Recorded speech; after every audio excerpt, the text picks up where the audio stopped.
ማይኮ እንሄዳለን። ማይኮ 7 ደቂቃ አለ ወንድሜ። ኦኬ ቴንክ ዩ። እሺ ቴዲ፣ ያ ጦርነት በኢትዮጵያና በኤርትራ መካከል አሁን ላይ እንደሰማነው ነው። ፊልድ ማርሻሉ ድምቅ አድርገውታል። ከዚህ በፊት በጣም ብዙ ሰዎች አይ ኢትዮጵያ ከኤርትራ የምትፈልገው ጊቭ ኤንድ ቴክ ነው፣ ሰጥቶ በመቀበል በሚለው ነው፣ ኢትዮጵያ የኤርትራን ልውረር አላለችም ምናምን የሚል በጣም ብዙ እንደዚህ አይነት ነገር የሚለው ፊልድ ማርሻል ብርሃኑ ጁላ አሁን አድምቀውታል። እኛ ራሳችን ኮንትሮል የምናደርገው የራሳችን የሆነ ነገር አብረን ብለዋል። እንግዲህ እኔ እንደዚህም ኤክስፔክት አላደረኩም ነበረ፣ ግን ማለት ስለሚቻል ምንም ችግር የለውም። ግን አንድና አንድ የኤርትራ መንግስት መልሱ ኤርትራ የአሰብ ወደብ ላይ ምንም አይነት መብት የላትም፣ አብሮ ለመስራት አይደለም ሀሳቡን ማቅረቡ ራሱ ለአንድ ኤርትራዊ ጤናማ የሆነ የጠባጫሪነት ነው። ይህ ጦርነት ውስጥ እንግባ አይነት ሀሳብ ነው። ኢትዮጵያ ላንድ ሎክድ ነች። በምን ምክንያት? እሱ ራሱን የቻለ ብዙ ሊተነተን የሚያስችል ብዙ እንትን አለው። ሲጀመር ኢትዮጵያ የባህር ባለቤትም ሆነ አታውቅም። የአሰብ ወደብ ስፔሲፊክሊ አሰቤ ደንካሊያ የሚባለው ቦታ ለ300 ዓመታት ያህል ስፔሲፊክሊ እንግዲህ አሁን ኢትዮጵያ ክሌም የምታደርገው አሰብን ከሆነ እስካሁን ድረስ ምጽዋን ስላልሰማሁኝ ነው። አሰብን ከሆነ አሰብ የምትለው እስከ ምጽዋ የሚደርሰው ቦታ ደንካሊያ የሚባለው ነው። ያ ቦታ ደግሞ ለ300 ዓመት የኦቶማን ኢምፓየር የተርኪሾች ለ300 ዓመት ይዘውት የቆዩ ቦታ ነው። እስከ 1917 አታቱርክ የሚባለው የቱርክ አዲሲቷን ቱርክ ገነባት የሚባለው አታቱርክ የሚባለው ሰውዬ መጥቶ የኦቶማን ኢምፓየር እስከፈረሰበት ሰዓት እስከ 1917 ድረስ በነሱ ቁጥጥር ስር የነበረ ነው ይሄ ደንካሊያ የሚባለው ቦታ። ከዛ በኋላ ደግሞ ሚኒሊክ በመጣበት ሰዓት ላይ ደግሞ ሚኒሊክ የመጀመሪያውን ዩኒፊኬሽን ኦፍ ኢትዮጵያ የሚባለውን የኢትዮጵያን ታሪክ ኢትዮጵያን ወደ አንድ የማምጣቱን ታሪክ የሰራው ሚኒሊክ ነው። በዛ ሰዓትም እንግዲህ እንትን ትሪቲ አለ፣ የውጫሌ ትሪቲ አለ። ድምቅ አድርጎ የጣሊያንን የኮሎኒያል ስቴት የሆነችዋን ኤሪትራ እንዴት አድርጎ እንደሚያከብር በደንብ የተፈራረመው ፊልም አለ። ይሄ ሁላ ዞሮ ዞሮ እንግዲህ የሚመጣው ወደዚህ ወደ 1953ቱ የኢትዮጵያና የኤርትራ የፌዴሬሽኑ ጊዜ ነው። ፌዴሬሽኑ ደግሞ የኤርትራ ሉዓላዊነት ድምቅ አድርጎ የኤርትራ ዜግነት፣ የኤርትራ ባንዲራ፣ ኤርትራውያኖች በገዛ ቋንቋቸው እንደሚተዳደሩ እያንዳንዱን ነገር የኤርትራን መብት ቁልጭ አድርጎ የጻፈ ነው። ኃይለሥላሴ የፈጸሙት ስህተት አለ እዛ ጋር። ኤርትራን አኔክስ አድርጎ ወደ ኢትዮጵያ ከቶ ኤርትራ 14ተኛ ክፍለ ሀገሬ ነች።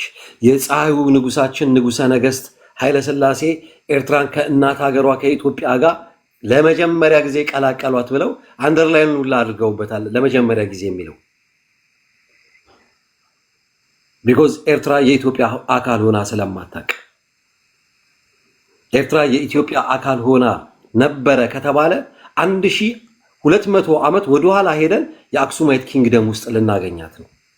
ስለዚህ ይሄ የዘመናዊቷ ኢትዮጵያ ዛሬ ዓለም እነ ፈረንሳይ፣ እነ እንግሊዝ፣ እነ ጣሊያን ሆል ዓለም እንደ ሀገር ከኢምፓየር ወጥተው እንደ ስቴት እንደ ሀገር እንትን ያሉበት ጊዜ ከ1858ዎቹ በኋላ ነው። የተባበሩት መንግስታት ድርጅት እያንዳንዱን የዓለም ሀገሮችን ሪኮግናይዝ ያደረገው ከ1858 ዓመተ ምህረት በኋላ ነው። ከዛ በፊት ኢምፓየር ስቴት ነው የነበሩት። ኢምፓየር ስቴት የሚባለው ደግሞ ዛሬ ላይ የለም። የኦቶማን ኢምፓየር የለም፣ ሜሶፖቶሚያ የለም፣ የተለያዩ ኢምፓየሮች የሉ።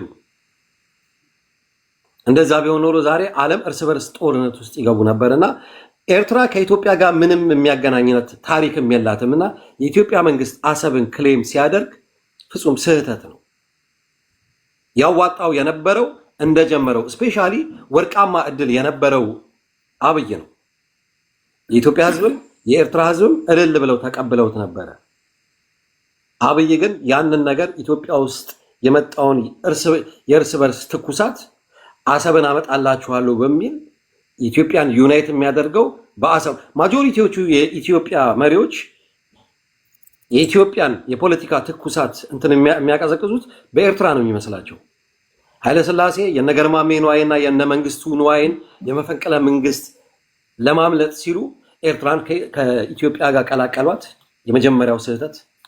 መንግስቱ ኃይለማርያም የጀብሃን እንትን ቁጭ ብሎ ተደራድሮ እነ ጀነራል አማናንዶ ሚካኤል አስመራ ሄዶ ከበረኞቹ ጋር ተደራድሬ ይሄን ነገር አቀዘቅዘዋለሁ በማለት ደርሶ ሲመጣ ጀነራል አማናንዶ ሚካኤል ከሻቢያዎች ጋር ከጀብሃዎች ጋር ተስማማ ብሎ እሱም መግደሉ ሁለተኛው ስህተት። መለስ ዜናዊ አፍተር ኦል የኢትዮጵያና የኤርትራ የደርግ መንግስት የነበረውን ገርስሰው ከመጡ በኋላ ሰላማዊ የሆነ ሀገር መመስረት ሲችሉ ኤጌን መለስም ያሰበው የኢትዮጵያ በዛ ሰዓት ላይ ወያኔን የተቀበለ ኢትዮጵያዊ በጣም ዝቅተኛ ስለነበረ ወደ ኤርትራ ጦርነት በመሰበቅ ኢትዮጵያን ዩናይት ያደረገ መስሎት ነበረ። ሶስተኛው ስህተት ያ ነው። አብይም አራተኛውን ስህተት እየደገመው ነው። ስለዚህ ኢትዮጵያና ኤርትራ ጦርነት ውስጥ ቢገቡ እንግዲህ በዚህ በታሪክም በሌጋል እንትንም ሄዶ ምንም ሊያሸንፍ የሚችለው ነገር እኔ አዊሽ ሄዶ ቢጠይቅና እነ ዶክተር አርከበ ነው እነ ዶክተር ያዕቆብ በሄዱበት መንገድ ሄዶ ቢሞከር አይከፋኝም። ግን በሙሉ ሞክረውታል። ስለዚህ አብይ አንድና አንድ ይሄን ካደረገ ምርጫው ጦርነት ከሆነ ማለት ነው። አይ ዶንት ቲንክ አብይ ግን ደፍሮ ከኤርትራ ጋር ጦርነት ውስጥ ይገባል ብዬ አላስብም። ያንን ስህተት ይፈጽማል ብዬ አላስብም። እኔ ከዚህ በፊት ደጋግሜ የምለው ነገር አለ። አብይ በድፍረት ከኤርትራ ጋር ጦርነት ውስጥ ቢገባ ኢትዮጵያ ውስጥ የዲሞግራፊ ለውጥ ይኖራል ብዬ በጣም ነው እኔ ደጋግሜ የምናገረው። ያም የሚሆንበት ራሱን የቻለ ምክንያት አለ። በአሁኑ ሰዓት ላይ የሴንትራል ገቨርንመንቱ ፍጹም ሊቆጣጠራቸው የማይችላቸው ትግራይ ውስጥ እየተፈጠረ ያለ ሲቹዌሽን አለ። ኦኬ ከሀገር ውጭ ያላችሁ ዲያስፖራዎች አወያዩ ለ4 ዓመት ደከመኝ ሰለቸኝ ታከተኝ ሳይል አዋይቷቸዋል። ምስጋና አግኝቶ አቅም ምንም ከስድብ ውጭ ያገኘነው ነገር የለም ቴዲና የቴዲ ቤተሰቦች። ስለዚህ ስትገቡ እንደው ሌላው ቢቀር ምስጋናው ቢቀር ሰብስክራይብ ማድረግ አለባችሁ። ቲክቶክ ላይ ሰብስክራይብ እያደረጋችሁ ነው መግባት ያለባችሁ። ሀገር ቤት ላላችሁ ግን ሰብስክራይብ እንድታደርጉ አላስገድድም። በዛው አውድ ሞዴሬተሮች ያስገቧቸዋል። ቅድም ስናገር ከኔ ጋር አብራችሁ የነበራችሁ ከሆነ አፕ ስቶር እንኳን የሆነ አፕሊኬሽን የፊልተር እንኳን ዳውንሎድ ብታደርግ ፍሪ ትራያል የሚሰጥ 1 ወር ነው ማክሲመም። ከዛ በኋላ ሰብስክሪፕሽን ቤዝድ ነው ማንኛውም አፕ። እኔ 4 ዓመት ነው በነፃ ያወያየው ደረጃውን የጠበቀ ውይይት። ሚስትህ ማትሰማውን ወሬ ሁሉ ስሰማ ነበር። የተረፈኝ ግን ስድብ ነው።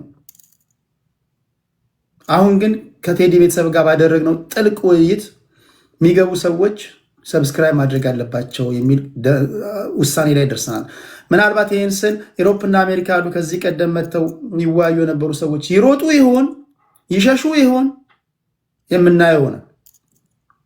በተረፈ ሰብስክራይብ ላደረጋችሁ በሙሉ ከልብ አመሰግናለሁ። ኦኬ ወደ እንትኑ ልምጣ፣ ውይይቱን መስመር ለማስያዝ እንዳልከው ኤርትራ ከኢትዮጵያ ጋር አንድ የሆነችው አፄ ኃይለሥላሴ ስፔሻሊ ጸሐፌ ትእዛዝ አክሊሉ ሀብተወልድ እጅግ እልህ አስጨራሽ ጥረት አድርገው ነው።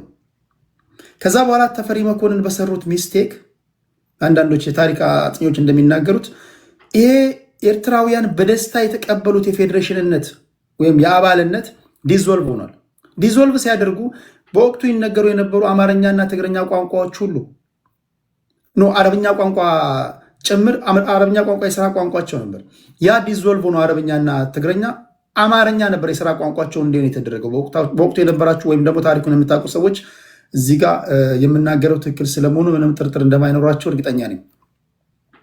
ያ ተርኒንግ ፖይንት ነበረ ሻዕቢያ ወይም ጀብሃ የሚባለው ስብስብ ለመፈጠሩ።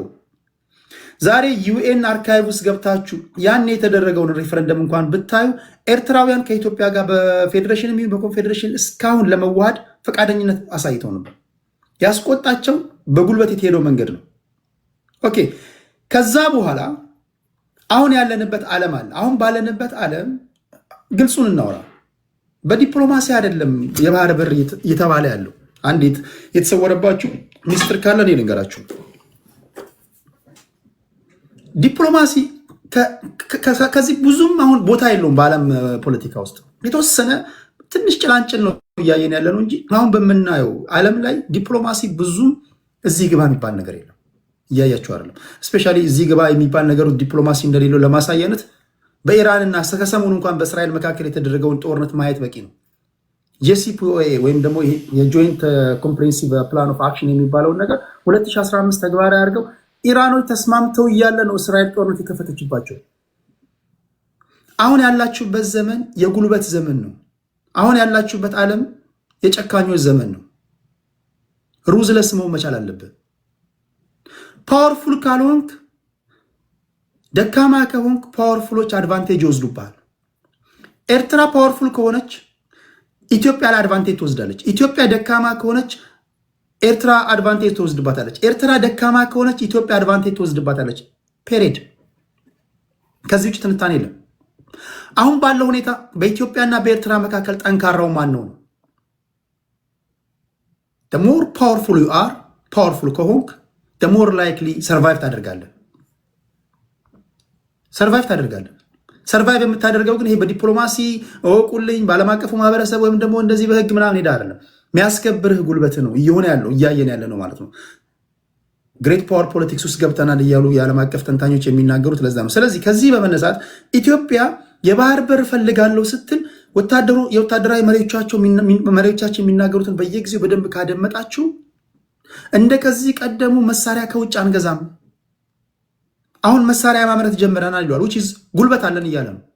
እንደ ከዚህ ቀደሙ በእጅ ለእጅ አይደለም የምንዋጋው፣ ቴክኖሎጂ ይዘናል ነው እያለ ያለው አሁን። ስለዚህ ይሄ ከሆነ እውነታው በኢትዮጵያና በኤርትራ መካከል ያለው ነገር የሚፈታው በጉልበት ነው። ኢትዮጵያውያን ወይም ደግሞ የኢትዮጵያ መንግስት እየጠየቀ ያለው የባህር በር የምንፈልገው ሸቀጥ ለማስገባትና ለማስወጣት አይደለም ብሏቸዋል። 60 ኪሎ ሜትር ከባህር ርቀን የሚፈጠረውን ነገር አካባቢውን ሳንቃኝ እንደ ሀገር ኑሩ ልትሉን አትችሉም። ስለዚህ ወደ ባህር የምንጠጋው ቢኮዝ የሴኩሪቲ ትሬት ስላለብን ነው። እነማን በዙሪያችን እንደሚመጡ አናውቅም፣ እነማን እንደሚሰልሉን አናውቅም። ስለዚህ ወደ ባህሩ መጠጋት ያለብን ለሸቀጥ ለማስገባትና ለማስወጣትማ ጅቡቲ ምን አለን? $2 ቢሊዮን እኮ በዓመት እየከፈልን እኮ እናስገባለን፣ እንልካለን። ምን ችግር የለውም። ያ አይደለም ጉዳዩ። ይሄ ጉዳይ በኤርትራውያንና በኢትዮጵያውያን መካከል እውነታው ይሄ ከሆነ ኢትዮጵያ የባህር በር የምትፈልገው ወታደራዊ ቤዝ እንዲኖራትም ጭምር ነው። ይሄ ከሆነ ኤርትራውያን ይሽላሉ አይሉ። ለምንድን ነው የምትደባበቁት? ኢትዮጵያውያን የባህር በር እንፈልጋለን የሚሏችሁ ማይኮ ወይም ደግሞ ምንላችሁ ወታደራዊ ቤዝ እንዲኖረን ስለምንፈልግም ነው። በዚህ ተስማማላችሁ? በሚቀጥለው ዞሮ ሲመጣ ትመልሳለህ። እሺ፣ ወደ ሳይበር ፋኖ ልምጣ። 7 ደቂቃ አለው ወንድሜ።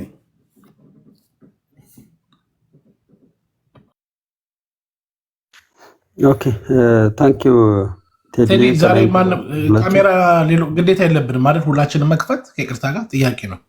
2-3 ዙር አውሩና ወደ በኋላ አካባቢ 3-4 ሆነን ካሜራ አብርተን እናወራለን። ለጊዜው ግን ባታወሩም ችግር የለም። ኦኬ በጣም ጥሩ። ወደ በኋላ አካባቢ 3-4 ስንቀር በቪዲዮ እናበራለን። ያው የመጀመሪያውን በቪዲዮ ለማህበሩትም እድል ልስጥ ብዬ ነው። እሺ፣ ወደ ሳይበር ፋኖ ሀገር ውስጥ ተንታኝ ወይስ ዲያስፖራ ተንታኝ ነው? መጀመሪያ ሀገር ውስጥ ነኝ። ሎካል ነህ? እሺ፣ ችግር የለውም። ማለት ቀጥል። ሎካል ነኝ ከነበርክበት። ምስኪን ነው። እሺ፣ 7 ደቂቃ አለው። ኦኬ በዋናነት ስፔሲፊክ ስላደረግከው የመወያያ ቦታውን ወደ ቀደመ ታሪኮች መሄዱ ብዙም እንትን ስለማይሆን ወደ ኋላ መጎተቱ አስፈላጊ አይሆንም። የኤርትራን አመሰራረት ማንሳቱ ይህን ያክል አጥጋቢ ስለማይሆን እሱን እንተወዋለን። ነገር ግን ኤርትራ አሁን ባለችበት ሁኔታ እና ኢትዮጵያ አሁን ባለችበት ሁኔታ ሁለቱ ያላቸው ፍሪክሽን ምንድን ይመስላል የሚለው ነገር ላይ ስንሄድና አዋጭነቱ ለማን ነው የሚለው ነገር ላይ ትክክለኛ ሀሳቦችን ለማስቀመጥ እሞክራለሁ። ኤርትራ እንደምናውቀውና አሁንም ባለችበት ሁኔታ እንደምንመለከተው መደበኛ የሆነ የጦር መርከብ በሚባል ደረጃ ልንሰይማት እንችላለን አሁን ካለችበት አቋም አንጻር። ምክንያቱም መንግስቷም ጦራዊ ነው፣ ህዝቦቿም በብሔራዊ ጦር ደረጃ የተቃኙ ናቸው። ዙሪያውን ያሉ የተለያዩ ቦታዎች ደግሞ በውሰት የተቀመጡ የጦር መደቦች ናቸው። ማለትም የተለያዩ የአውሮፓ ሀገራት እንደ ጦር ቤዝ የሚጠቀሙበት ቦታ ስለሆነ የጦር መርከብ ብለን ልንሰይማት እንችላለን። ይህ ባለበት ሁኔታ እንግዲህ ለረዥም ጊዜ ብሔራዊ ጦርን በመሰነቅ ደረጃ ምስራቅ አፍሪካ ላይ ከፍተኛውን ድርሻ የምትወስድ ኤርትራ ነች። ነገር ግን ይህ የጦር መርከብነቷና ብሔራዊ ጦር ማዘጋጀቷ ማንን ጠላት አድርጋ ፈርታ ነው ወይንም ደግሞ ኔክስት የምትጠብቀው ጦርነት ከየት የተነሳ ነው የሚለውን ነገር ዘወር ብለን ስናይ የግዛት ቴሪቶሪያዋን ማየት አስፈላጊ ነው። ስለዚህ ወደ ቀይ ባህር ነው ልትተኩስ የምትችለው፣ ወደ ሱዳን ነው ልትተኩስ የምትችለው ወይንስ ወደ ኢትዮጵያ ነው ልትተኩስ የሚችለው የሚለውን ነገር አስምረንበት መነሳት አለብን። ይህን ስናሰምር በዋናነት ሰፊ የሆነ የቦርደር ልዩነት ያለን ኢትዮጵያና ኤርትራ ነን። ስለዚህ የጦር እንቅስቃሴዋና ረዥም ጊዜ የምታዘጋጀው የጦር ስነቃዎች የረዥም ጊዜም ቢሆን በአጭር ጊዜ ሊቀርብ የሚችል አንድ የሆነ ጦር አለ ብላ ታስባለች ማለት ነው ወደ ኢትዮጵያ። ይህን ስናስብ ጦርነት የማይቀር ጉዳይ ነው፣ ወይንም ደግሞ ህዝቦቿ እየተሰደዱ እንደሆነ እናውቃለን። አሁንም ቢሆን ደግሞ የግሎባላይዜሽን የሚባለው ነገር ላይ እነሷ ጋር ብዙም የማይሰራ ነው። ቅድም ወንድሜ እንደሚገልጸው የኢንተርኔት አክሰሱ እና የቴክኖሎጂ መጠቀሙ ነገር ላይ ብዙም በርትታ ምሰራ ሀገር አይደለችም። ነገር ግን ጦር በማዘጋጀት ደረጃ ላይ ከፍተኛ ድርሻውን ትወጣለች በሚል ደረጃ ስናየው ጦርነት የማይቀር ነው። ያ ጦርነት ደግሞ ኢትዮ ኤርትራ የሚለውን ዳግም ሊያመጣ የሚችል መሆኑን መተንበይ እንችላለን። እኛ ያለንበት ሁኔታ ደግሞ አሁን ባለንበት ሁኔታ የባህር ወደብ መጠየቅና ፍላጎቱ መሰረት አድርገን ስናየው ምናልባት ደግሞ ያው ወደ አገር ውስጥ ያለው ሁኔታ ስንመጣ ታላቋን ኦሮሚያ መገንባት የሚለው የ2-3 ዓመት ወደኋላ ብለን ስናየውና መንግስታቸው ወይም የክልሉ መንግስት የሚያነሳቸው አንዳንድ ፖይንተሮችን ስንመለከት አንዳንድ የባህላዊ የሆነ ትዕይንቶችን ቀይ ባህር ላይ እናደርጋለን ወደሚለው ስናጠቃቅሰው ፍላጎቱ የአንድ ክልል የበላይነት ካደገ በኋላ ታላቋ ኦሮሚያ ወይንም ደግሞ ታላቋ ትግራይ የሚል የተለያየ ግራ ዘመምና ቀይ ዘመም የሆኑ አስተሳሰቦችን መሰረት አድርጎ ሊነሳ የሚችልና የተነሳ ጥያቄ ነው ብለን አንደርላይን እናደርገዋለን። እኔ የአማራ ክልል አካባቢ ልጅ ስለሆንኩኝ ከዛ ነው የምነሳና ሁለቱም ፈልቅቀን ስናየው ፍላጎቶች የሚመጡት የክልልን የበላይነት ለማምጣት እንጂ የኢትዮጵያን ፍላጎት ለማሟላት መሰረታዊ ተደርጎ የተሰራ ስራ አይደለም። መንግስቱም ሆነ የኢትዮጵያን ጦር የሚያንቀሳቅሰው ኤታማዦር ሹሙ ፍላጎቱን የሚያስቀምጠው እንደ ስክሪፕት በተሰጠው የመንግስት ተልዕኮ ደረጃ ካልሆነ በስተቀር በመሰረታዊነት የኢትዮጵያ መንግስት ቀጥታ የሚፈልገው ሆኖ ቢኖርም አሁን ግን ጥያቄው ኢሹ ሆኖ የተነሳ ታላቋን ኦሮሚያ ከመገንባት አንጻር ሆኖ ይታያል። ይህንን ስንል ይህንን ማስመለስ እንችላለን አንችልም? አሁን ባለን ሁኔታ ደግሞ ኢንተርናል የሆነ ስትራግሉ አገር ውስጥ ያለው ስትራግል ጠንክሮ ስላለ ኢትዮጵያና ኤርትራ ወደ ጦር ቢገቡ አሸናፊነቱ የማን ነው የሚለውን ወደኋላ ብንተው፣ ምክንያቱም በራስ ላይ መፍረድም እንዳይመጣ አሁን ባለንበት ሁኔታ ምናልባት ካለ የጦር ኃይል የለንም። እንዳጠቃላይ ህዝባችን የታጠቀውን ደረጃ ስናየው ግን ከኤርትራ ቀርቶ ከምስራቅ አፍሪካ ከፍ የሚል ጦር አለን እንዳጠቃላይ እንደ ኢትዮጵያዊነት ስናስበው። ነገር ግን አሁን ባለበት ደረጃ መንግስት የምንለው ወይንም ደግሞ የአንድ የክልል የበላይነት ያለበት አዝማሚያ ላይ ሆነን ስናየው እንኳን ኤርትራን ቀርቶ መንግስቱን ማጽናት የማይችል አቋም ላይ ስለሆነ ምናልባት ደግሞ እሳት መለኮስ ካልሆነ በስተቀር አሸናፊነታችን ውስብስብ ወደሆነ ደረጃ ሊያስገባው ስለሚችል ይህን አጽንኦት ሰጠን መንቀሳቀስ መቻል አለብን። ነገር ግን በዋናነት የምናየው ከአሁን በፊትም እነ ፕሮፌሰር አስራት በነበሩበት ሰዓት ላይ ያነሱት ጥያቄ ሌሎችም በጊዜያዊ ጥቅም ሁኔታ ብለው ህወሓቶች አንደርላይን ባደረጉበት ደረጃ እነሱ ጋር ጥቅም ተጋሪ ከማድረግ ይልቅ ይህንን ላንድ ሎክድ አድርገን ቆይተን የራሳችንን የቤት ስራ ከሰራን በኋላና ታላቋን ትግራይ ከገነባን በኋላ ይህን ልናመጣው ስለምንችል በይደር ቢቆይ ይሻለናል፣ ወደብ ተከራይተን ሀገራችን ብናቆይና የራሳችንን ታላቅነት ብናመጣ የዛን ሰዓት ላይ የምንጠይቀው ጥያቄ ሊሆን ይችላል የሚል ጥያቄ ኢንተርናል እየተቀመጠ ወይም የተደበቀ አጀንዳ ሆኖ ረጅም ጊዜ የቆየና ህዝቡ በውል ያልተረዳው ማለትም ለማህበረሰቡ ግልጽ የሆነ መድረክ ያልሆነ ግን በሴራ ተደብቆ የቀረ የወደብ ያለማግኘት ጥያቄ ስለሆነ ይህንን እንዴት እንደምናየው እኔም ለራሴም ጥያቄ የሚሆንብኝ ነው እንዳንድ ዜጋና ይህንን እንዴት እናየዋለን የሚለው ነገር ላይ ልናመጣው የምንችለው አንደኛ በዲፕሎማሲ ማምጣት ይቻላል አይቻልም ወደሚለው ሎክ ልናደርገው አንችልም። ምክንያቱም በዲፕሎማሲ ቋንቋ ጎረቤት ሀገራትን አናግሮ ወይንም ደግሞ በጥቅም ተጋሪነት አድርጎ ከጦርነት ውጭ በሆነ መንገድ ወደብ ማግኘት ይቻላል። ይህን ማምጣት የሚያስችል ሁኔታ ግን አሁን ምስራቅ አፍሪካ ላይ ባለው ፖለቲክስ የምናበላሸው ነገር ስለሚበልጥ ልናመጣ የምንችለው ነገር እየራቀብን ነው የመጣው። ምክንያቱም የዲፕሎማሲያዊ አጠቃቀማችን በጣም የወረደና የተወሰነ ጥቅም ፈላጊነትን መሰረት ያደረገ እንቅስቃሴ ነው የምናደርገው። ሁለተኛ እንደ ምስራቅ አፍሪካ ደግሞ በቃላችን የማንገኝ የዲፕሎማሲ ሰዎችን ወክለን ስለምንንቀሳቀስ አጥጋቢ የሆነ ተቀባይነት የለንም። አንደር ላይ የምናደርገው ይሄንን ነው። ተቀባይነት ከማጣት አንፃር ሀገሪቱ የሚያስፈልጋትን ጥቅም ወደ ራሷ ለማምጣት የምትሄድበት ርቀት ይቀንሳል። አሁን ያለበት ደረጃ እሱ ነው። በዋናነት ግን ቅድም እንዳልኩህ ድምፄን ጉንፋን ስለያዘኝ ነው ይቅርታ። በዋናነት ቅድም እንዳልኩህ የጦር ቤዝ ናት ብያለሁ። ኤርትራ ብለን ስናስብ የጦር ቤዝ ናት፣ የጦር መርከብ ናት፣ ተንቀሳቃሽ የጦር መርከብ ናት። ማንም ሊጠቀምበት የሚችል ነው። መንግስታቸውም ወታደራዊ መንግስት ነው አሁን ባለበት ደረጃ። ስለዚህ ለጦርነት ወደኋላ የማይል ነው፣ ዝግጁም ነው። በተለያየ ሁኔታ የታጠቃቸው መሳሪያዎች ምናልባት ከኛ አይበልጥም ብለን የምናስበው በ6 ወርና በ1 ዓመት አመጠናል ብለን የተወሰነ ለማህበረሰቡ በምናሰራጨው መረጃ መሰረት ልናነጻጽር ካልቻልን በስተቀር ከኛ የተሻለ የጦር ኃይል እንዳለው ነው እኔ ኤክስፔክት የማደርገው ወይንም ደግሞ የተወሰኑ መረጃዎችም የሚያመላክቱት። ከዛ ቀጥሎ ይሄ ምስራቅ አፍሪካ ብለን ስንነሳ ከኢትዮጵያ የተሻለ ጦር ያለው ማን ነው?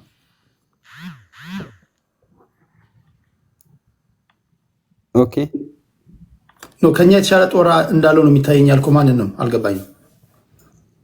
ኦኬ አሁን ባለንበት ደረጃና ታጥቀናል ብለን ከምናስባቸው አንፃር ካልሆነ በስተቀር ምክንያቱም ታንጀብል የሆነ መረጃ የለንም። አሁን ያለንን ጦር ዝግጁነታችንን ማወቅ ስላልቻልን አሁን ባለንበት ደረጃ በወሬ ደረጃ ካልሆነ በስተቀር አሁን ባለን ደረጃ ግን ከኤርትራ የተሻለ ትጥቅ የለንም ነው። ምክንያቱም በመረጃ ደረጃ ልናነሳው እንችላለን እንጂ ታንጀብል የሆነ ነገር የለንም ነው እያልኩ ያለሁት። እንደ አጠቃላይ ግን እንደ ሀገሪቱ ስልህ የትግራይ ማህበረሰብ ልዩ ጦሩም የአማራ ማህበረሰብ ልዩ ጦሩም ሌሎችም የኢትዮጵያ ማህበረሰቦችና ልዩ ጦራቸውን በቅንጅት ስናስበው ምስራቅ አፍሪካን ቀድመን ልንሄድ እንችላለን። አሁን ባለንበት ሁኔታ ግን የምናነጻጽረው ኢትዮጵያ ብለን አይደለም እያነጻጽርን ያለ ነው። ምክንያቱም የተለያዩ ጽንፎችን ይዘን የተበታተን ስለሆነ አንደርላይን አድርገኛ። ኦኬ ገብቶኛል። ክብራትና ክብራት በቃ ሰዓት አልቋል። ይሄ በሻዕቢያ መንግስትና በሻዕቢያና አለፍ ሲልም በብልጽግና ደጋፊዎች ወይም ደግሞ አለፍ ሲልም በሀገር ወዳድ ኢትዮጵያውያን መካከል የሚደረግ ውይይት ነው። ከዛ በተረፈ የሁለቱን ሀገራት አቅም በገለልተኝነት አናሊሲስ መስጠት ፈልጋለሁ የምትሉ ካላችሁ አስተያየት መስጠት ትችላላችሁ ገብታችሁ። በተረፈ ግን ያለውን ሪያሊቲ የሚክድ መሆን የለበትም። በኤርትራውያን በኩል ሄደ ለምሳሌ ሁለት አይነት ጦርነት አለ። አኮርዲንግ ቱ ጀስት ዋር ቲዮሪ ፕሪቬንቲቭ ዋር የሚባል አለ፣ ለመከላከል የምታደርገው ጦርነት። ዋር ኦፍ ኦፖርቹኒቲ የሚባል አለ፣ ለራስ ኦፖርቹኒቲ ዝም ብለህ ሉዓላዊ ሀገርን የምትወርበት ማለት ነው። የባህር በር ፈልጋለሁ ብለህ ወደ ኤርትራ ከሄድክ በአንተ በኩል ጦርነቱ የሚታየው እንደ ዋር ኦፍ ኦፖርቹኒቲ ነው። በኤርትራውያን በኩል ዓለም አቀፉ ማህበረሰብ የሚያየው ራሳቸውን የመከላከል ጦርነት እንደሆነ ነው። መጨረሻው ምንድን ነው የሚሆነው ነው። ብዙ ጊዜ የሻዕቢያ ደጋፊዎች ወይም ደግሞ ኤርትራውያን የሚያነሱት አንድ ብርቱ ጥያቄ አለ።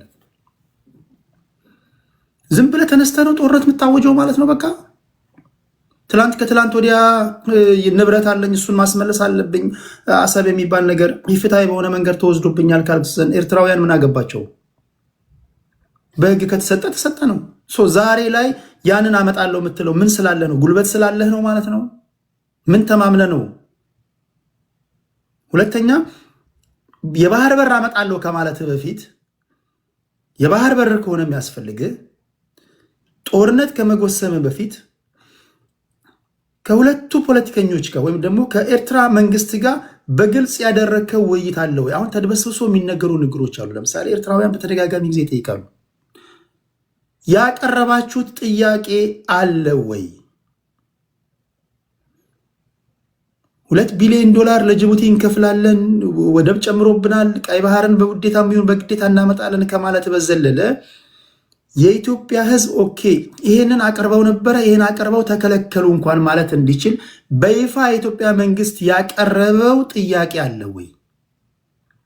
ካለ አዎ ይሄን አቅርበን አንቀበልም ብለውናል ትላለህ።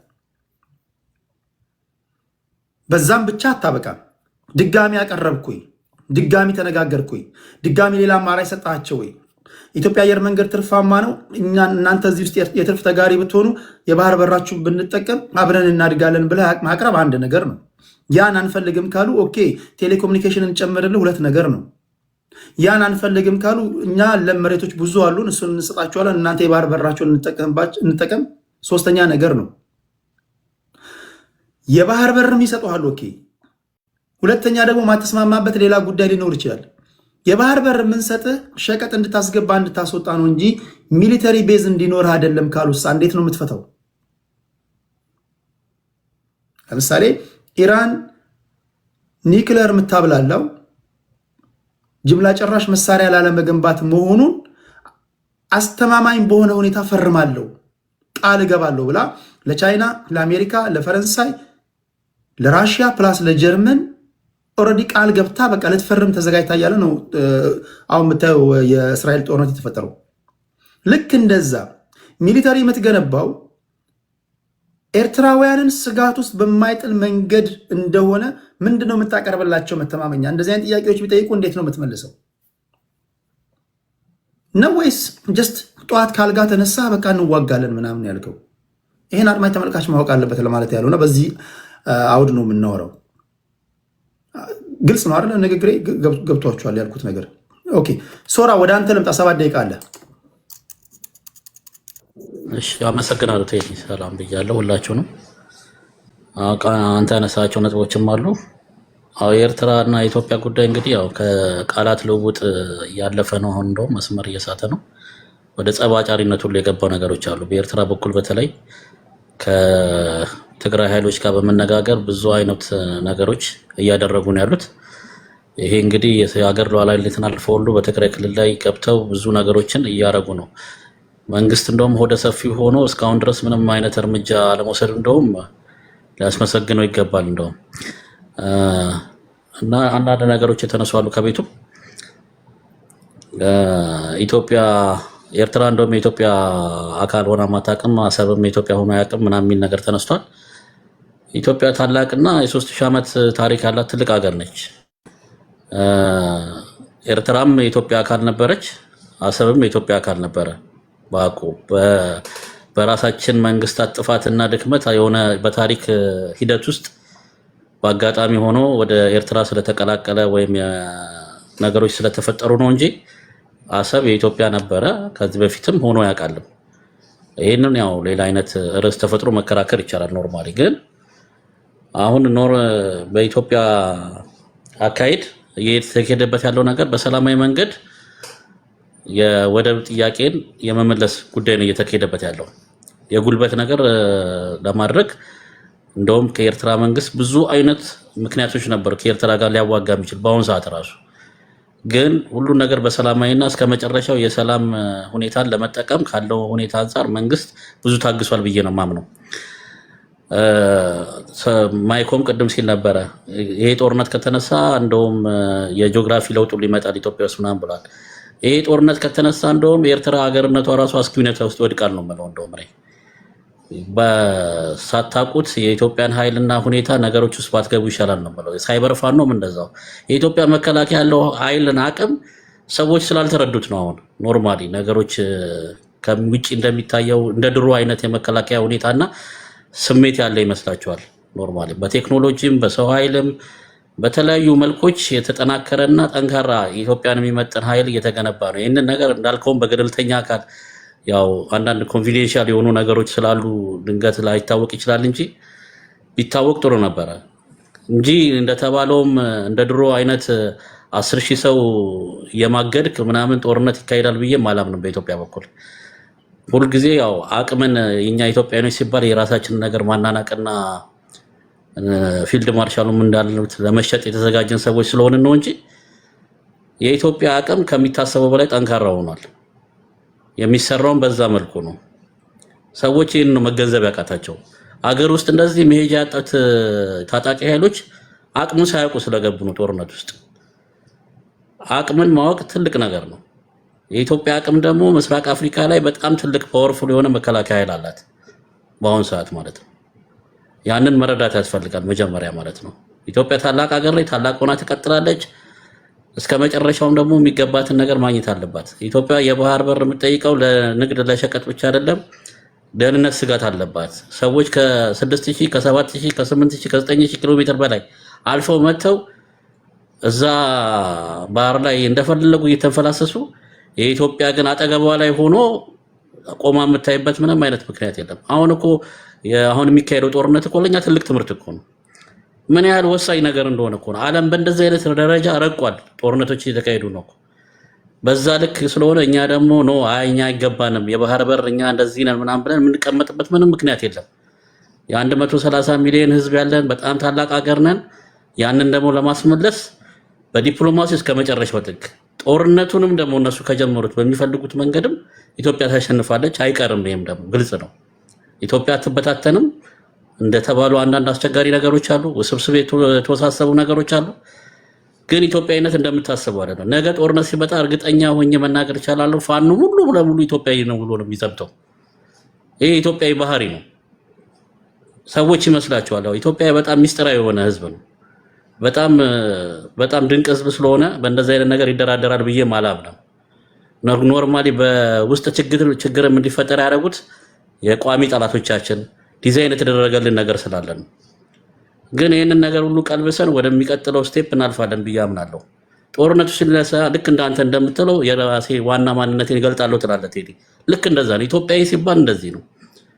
ዋናው ጊዜ ሲመጣ ኢትዮጵያዊ የት ጋር እንደሚቆም ሁሉም ሰው ያየዋል። እንኳን ለኤርትራ ለማንም የሚተርፍ አይላለን። በአሁኑ ሰዓት ደግሞ ባለው ሁኔታ ደግሞ ማለት ነው ሰዎች መረዳት ያለባቸው ነገር አንደኛውና ትልቁ ነገር ይሄ ነው። ኤርትራ የምትባል በጣም እንቁራሪት የሆነች ሀገር በጣም ነገሮችን ራሷን እንደ ዝሆን እያየች እንደ አንበሳ እያየች ነገሮችን እንደፈለገች እንድትፈነጭ ተደርጎ የሚለቀቅበት ሁኔታ የለም። ጦርነቱን እነሱ እንደሚያስቡት ኢትዮጵያ እንደሚያስቡት ደካማ ብትሆን ኖሮ እስከዛሬ ጦርነቱን ይጀምሩት ነበር። ግን ያንን ሁኔታ ስለሚያውቁ ነው የኢትዮጵያን አቅም በደንብ ያውቁታል። ኖርማሊ ያንን መረዳት ያስፈልጋል ባይነኝ እኔ የምናገረው ነገር ማለት ነው። ሁለተኛ እንደዚሁም የሀገር ውስጥ ችግሮች ባሉበት ሁኔታ ውስጥ እንደዚህ በሚለው ነገርም የሀገር ውስጥ ሁኔታ በተሻለ አቅም ለመቀረፍ ተሞክሯል፣ እየተሞከረም ነው። ሂደት ይመጣል። ግን እንዳልኩም ያው የተለያዩ ሚስቴኮች አሉ ኢትዮጵያ የሚሰሩ አንዳንድ በመንግስት በኩል በነዛም በታጠቁ ኃይሎች በኩልም ችግሮች ይነሳሉ። ይሄን አንዴ ቃል ያለ እሺ እና ለማንኛውም ለማጠቃለል ያክል በሚቀጥለው ዙርም ስለምንመጣ ኢትዮጵያን አቅም በደንብ ብታውቁት፣ በደንብ ተረዱት። በእርግጠኝነት የሻዕቢያ መንግስት የኢትዮጵያን አቅም በደንብ ተረድቷል። ለዛ ነው ጸጥ ያለው። አሁንም አስፈላጊ እርምጃ መውሰድ ከጀመረ የሚመጣበትን ቀውስ የሚመጣበትን መላሸቅ ያውቃል፣ ይረዳል ብዬ ነው የማምነው። በሚቀጥለው ቀጥላለሁ። ቴዲ ያመሰግናል። ቴንክ ዩ ያየራጅ። ኤርትራውያን በብዛት እያዩዋችሁ ነው። ሰብስክራይብ እያደረጋችሁ ድምፅ ብቻ አይደለም የምታዋጣው። እኔ መድረክ ላይ መድረክ ለመጠቀም የተላለፉት 4 ዓመታት ፖለቲከኞችን አወያየን። ብዙዎቹ ከህዝብ ጋር ታወቁ፣ ፌመስ ሆኑ። ስልጣን የሚያገኘው ስልጣን አገኘ። ስድብ የተረፈው ግን ለቴዲ ነው። እኔ የምሰደበው እነሱ ተናግረው ይሄዳሉ። ከፖለቲከኞች ብቸኛው ሰብስክራይብ ያደረገው መሐመድ ነው። ታውቃላችሁ? ይሄን መሐመድ እና ዳኒ እስራኤል ናቸው። ከዛ በኋላ ይሄዳሉ። ስድብ እንኳን አይጋሩ። ስሰደብ እኔ ማለት ነው ስወገዝ። ስለዚህ መሰደቤ ካልቀረ ከአምስት ያጣው እንዴት ሆናለሁ ጎበዝ? ከ5 ነገር 5 ነገር ወይስ ሰገጤ ሆኜ እንደ ሰገጤዎቹ ጌም አልተጫወትኩኝ? ይሁዳ ሚፋፋ ምናምን ብዬ እየሰከስኳችሁ አንበሳ አላስወረድኩኝ? ወይ ሰብስክራይብ አላደረግኩኝ? ወይ ክብር አላገኘው? ምንድነው እዚህ እውቀቴን ጊዜን የምሰወው? ምንድነው? ሁላችሁም ቲክቶክ አላችሁ፣ ዩዘርኔም እና ፓስዋርድ አላችሁ፣ ከፍታችሁ ማውራት የምትችሉ ሰዎች ናችሁ። የተለየ ሁኔታ እኔን የሚያደርገው ምንም ነገር የለም። ሁላችሁም ላይ መግባት ትችላላችሁ። ስለዚህ ያ ካልሆነ ግን አንተ ስታወያየን ደስ ይለናል፣ ፌር ሚዛናዊ ነው ብላችሁ የምታስቡ ከሆነ ደግሞ ሰብስክራይብ እያደረጋችሁ። ቴዲ የጀመረው ነገር አይደለም። በነገራችን ላይ ዛሬ የሲኤንኤን ጋዜጠኞች ከስራ የተባረሩ ቲክቶክ ላይ ላይቭ ገብተው እነ ዶሌመን ጊፍት ጋለሪ ያስሞላሉ። አንድ ኢትዮጵያዊ ምስኪን ጋዜጠኛ ግን ጊፍት ጋለሪ ሲያስሞላ አለልህ ይመጣልሃል። ምቀኛ አንዳንድ ልመና ምናምን ይላል። ልመና አይደለም። ፖይንቱ ሁላችሁም ሰብስክራይብ ማድረግን እንዳትረሱ። እንደምታውቁት የኢትዮጵያ መንግስት ገንዘብ የለውም፣ ካዝናው ባዶ ስለሆነ እያንዳንዱ ሶሻል ሚዲያ ላይ የሚናገሩ ሰዎች ላይ ሁሉ ግብር ጥላለሁ ብሏል። ይህን ሰምታችኋል። ቴሌግራም ላይ ጽፌላችኋል። ከአይኤምኤፍ የተበደረው ብር አለ። የተናገሩ ብቻ አይደለም በሚቀጥሉት 5 እና 6 ዓመታት በእርምጃ ልክ ግብር ሊጣልብህ ነው። እየቆጠብክ ተራመድ ካሁኑ። ስለዚህ ግብር ሲጣልብኝ እንደገና አዋይቼም እንደገና ግብር ምን ልክፈል? ይሄ ቅጣት ነው። ስለዚህ ኤርትራውያን፣ ኢትዮጵያውያን እዚህ ጋር ጊፍት ጋለሪ አለ። ሰብስክራይብ ማድረግን እንዳትረሱ። ኮመንት ላይ ያላችሁ አስታውሷቸው፣ ለሁሉም አስታውሷቸው። ምስጋና ይድረሳችሁ። ጊፍት ጋለሪ እየቦላችሁ ላላችሁ ለማለት ያለው። እሺ ሶራን እናመሰግናለን። ወደ ዳኒ እስራኤል እንሄዳለን። 7 ደቂቃ አለ ወንድሜ። እሺ ቴንክ ዩ። ያው በዚህ አጋጣሚ እንግዲህ ወንድሞቼ ቤተሰብ ቴዲን ቤት ቴዲ ሐዋሳን ቤት ሰብስክራይብ አድርጉት። እንደምታውቁት እኛ ለሎቢዎቻችን ለሚዲያዎቻችን እናፈሳለን። ወንድማችን ነው፣ ይጠቀም። ፈሰሳ አድርጉለት። ሰብስክራይብ እየገባን ሀሳባችን የምናንሸራሸርበት ቤት ነው። ባይዘዌ ቴዲ ወደ ሀሳቤ ከመግባቴ በፊት እኔ እውነት ለመናገር ኢራንን ያዘናጋሃት አንተ ነህ። ከአንድም ሁለቴ ወጣ እስራኤል ፊት ለፊት የመቆም አቅም የላትም ብላ አዘናጋሃቸው። ሰዎቹ እንቅልፍ እንዲተኙ አረካቸው እና አስገርፋቸዋል። እና ያው ቴዲ ኃላፊነትን መውሰድ አለብን። እኔ አንድ የገረመኝ ለእስራኤላውያን ፌርነስ ክብራትና ክብራን ከዚህ ቀጥሎ የምናገረው ንግግር ለጆሮችሁ ተስማሚ ላይሆን ስለምችል አንድ የጆሮችሁን ያዙ። እስራኤል 8 ወር የፈጀ ኦፕሬሽን ቴሄራን አደባባይ ላይ ስትሰራ ድሮን ማንደርደሪያ ሁሉ እስክትሰራ ድረስ ይሄ ሁሉ ኦፕሬሽን እስኪሰራ ድረስ የኢራን ፖለቲከኞች ምን ያደርጉ ነበር? ጭገራቸውን እያበጠሩ ነው። ምንድነው ሲሰሩ ነው? በትልቁ አድርገኝ ቁም ነገር ለእስራኤላውያን በጣም የሚገርም ኦፕሬሽን የሰሩት ይሄ ታምራዊ ድንቅና ታምራዊ የሆነ ኦፕሬሽን ነውና ዳኒ እስራኤል ለፓርላማው ቀርበ ሰው ስለሆን ከምስጋና አቀርብልኝ። ምስጋና ስል እኔ በጦርነቱ እየደገፍኩኝ ምናምን ሳይሆን ለኦፕሬሽኑ ለሰሩት ኦፕሬሽን ቴዲ አዋይ የተባለ ማህበረሰብ ውስጥ ያለ አንድ ትንሽዬ ልጅ ምስጋና አቅርበዋል ብለህ እንድታቀርብልኝ። አቀርባለሁ። ችግር የለም ቴዲ፣ አቀርባለሁ። ምንም ችግር የለም። አቀርባለሁ። እሺ ወደ ዋና ሀሳባችን እንግባ። ያው ተራ በተራ ስቴፕ ባይ ስቴፕ ወስዷል። ወደ እስራኤል አልገባም። አሁን ቅድመ ተከተሉ ልጠብቅ ቴዲ። አንበሳውን የተነሳው ባይዘወይ ለሲን አንበሳውን ያደረኩት ራይዝ ኦፍ ላዮን ኦፕሬሽናችን ማለት ነው። ስለዚህ ከዚህ በኋላ አንበሳውን እያሳየን ነው እኛ የምንመጣው እስከነ ኮከባችን ማለት ነው። አሁን እንግዲህ እኔ በኢትዮጵያ ፖለቲካ ላይ ቴዲ ብዙ ወንድሞች የሚተቹኝ ምንድን ነው እታች በኮሜንት እንዴት የኢትዮጵያ ናሽናል ኢንተረስት አሳልፈ ትሰጣለ? ሁሌ በናሽናል ኢንተረስት ጉዳይ ላይ በኢትዮጵያ ጉዳይ ላይ ውይይት ሲጀመር ፕሮሻቢያን የሻቢያን ጉዳይ ፖለቲካን የምታራምደው የሚባል ክስ ይቀርባል ከታች ማለት ነው። ብዙ ጊዜ በኮሜንት ያለው እና እኔ የኢትዮጵያ ናሽናል ኢንተረስት ጉዳይ አሳልፎ መስጠት ሳይሆን አሁን ስልጣን ላይ የተቀመጡ ሰዎች የኢትዮጵያ ናሽናል ኢንተረስት ለማስጠበቅ የሚችሉ ብቁ ሰዎች አይደለም ብዬ አምናለሁ። ምክንያቱም መረጃ ላይ ለዚህ አሁን ለምሳሌ በኢትዮጵያ በውጭ ጉዳይ ሚኒስቴር ውስጥ ያለ በዲፕሎማት ደረጃ ያለ ሰው አንድ ድምፁ ላሰማችሁና ምን ማለት እንደፈለኩ በመረጃ መሄድ ስለምፈልግ ነው። አዳምጡት አንዴ። ኢትዮጵያ እኛን ገድላ መኖር ስለፈለገች የእኛን ሕዝብ ከሞት ለማትረፍ ኢትዮጵያን አሳድገን ኢትዮጵያን ዝቅ አድርገን ኦሮሞን ከፍ የሚያደርግ ዲስኮርስ ተጠቅመናል። ዊ ዲኮንስትራክትድ ኢትዮጵያ ወንቱ ሪኮንስትራክት ኦሮሞ። አምባሳደር ሌን ይሄ ከአንድ አምባሳደር አፍ የወጣ ነው። ኢትዮጵያን ዝቅ አድርገን ኦሮሞነትን ከፍ አድርገን ያለልኝ ሰውዬ 20 ዓመት ሙሉ በእንደዚህ አይነት አይዲዮሎጂ የነበረ ሰውዬ በሆነ ለውጥ ፍጥነት የኢትዮጵያ አምባሳደር ሆኖ ከዚህ አይዲዮሎጂ መውጣቱን ኮንፈርምም አላደረገም። አምባሳደር ሆኖ ሳውዲ አረቢያ ውስጥ እንግዲህ እንደዚህ አይነት ከባባድ አጸያፊ ነገሮች የሚናገር ነው። አሁን ይሄ ሰውዬ በአምባሳደር ደረጃ ያለ ወይ ደግሞ በሱ ስብስብ ያሉ ሰዎች እነዚህ ሰዎች እንዴት የኢትዮጵያ ናሽናል ኢንተረስት ያስጠብቁልኝ? መዋሸት ነው ለእኔ እንደ ዳንኤል። ምክንያቱም እነሱ ያለፉበት የ25 ዓመት የፖለቲካ ርዕዮተ ዓለማቸው ከአንድ አካባቢና ከአንድ ብሔርተኝነት ወጥቶ አልነበሩ። ስለዚህ አሁን ያለው ስርዓት የኢትዮጵያን ጥቅም ያስጠብቃል ብዬ አላምንም። ሁለተኛ ነገር እንግዲህ ካሰብን አሁን በአገር ውስጥ ላይ በነበረው በውጊያ የኤርትራ ኃይሎች እንዲገቡ በራሱ በጠቅላይ ሚኒስትሩ በአንደበት ተናግሯል። ህዋት ስለተኮሰ ኤርትራኖች ገብተው ራሳቸውን የመከላከል ስራ ነው ያደረጉት ብሎ ተናግሯል። በገዛ ሀገሩ ላይ እንግዲህ ሁለተኛ ወገን አስገብቶ ያስመታ መንግስት ስለ ናሽናል ኢንተረስት መጥቶ ሲያወራ ትራስት የለኝም። ይሄ ሁሉ በተሰበሰበበት ሁኔታ የኢትዮጵያ መንግስት በአሁኑ ሰዓት የኢትዮጵያኖችን መብት አስጠብቆ የናሽናል ኢንተረስት ያስጠብቃል ካልከኝ ነው አይደለም። በቀይ ባህር ላይ ያለው ምንድን ነው? ከዚህ በፊት እዚህ ቤት እንደተከራከር ነው የሌሎች ሀገር ፍላጎት እያስተናገረ ነው የኢትዮጵያ መንግስት። የራሱም አጀንዳ አይደለም። ይህ አጀንዳ የነ ዩናይትድ አረብ ኤሚሬት፣ ይህ አጀንዳ የነ ኢራን አጀንዳ ነው። ስለዚህ ይሄ እውነት ለኢትዮጵያ ህዝብ አስበው ኢትዮጵያ ውስጥ ኢትዮጵያኖች ከገባንበት ድህነትና ዘግጦ ስለመውጣት ወይ ደግሞ ለራሳችን ከግብጾች ለመከላከል እንዳንድ ኢትዮጵያ ተቋም አስቦ ያደረገው ሐሳብ አይደለም ብዬ አምናለሁ። ይሄ ደግሞ እንዳምን የሚያደርገኝ የፖለቲካ አመራሮቹን የፖለቲካ ባክግራውንድ ሳያቸው ኢትዮጵያዊ ከሆኑ ገና 7 ዓመት ዕድሜ ያስቆጠሩ ናቸው። ስልጣን ላይ ሲመጡ ነው የኢትዮጵያ ናሽናሊስት ሆነው የመጡት።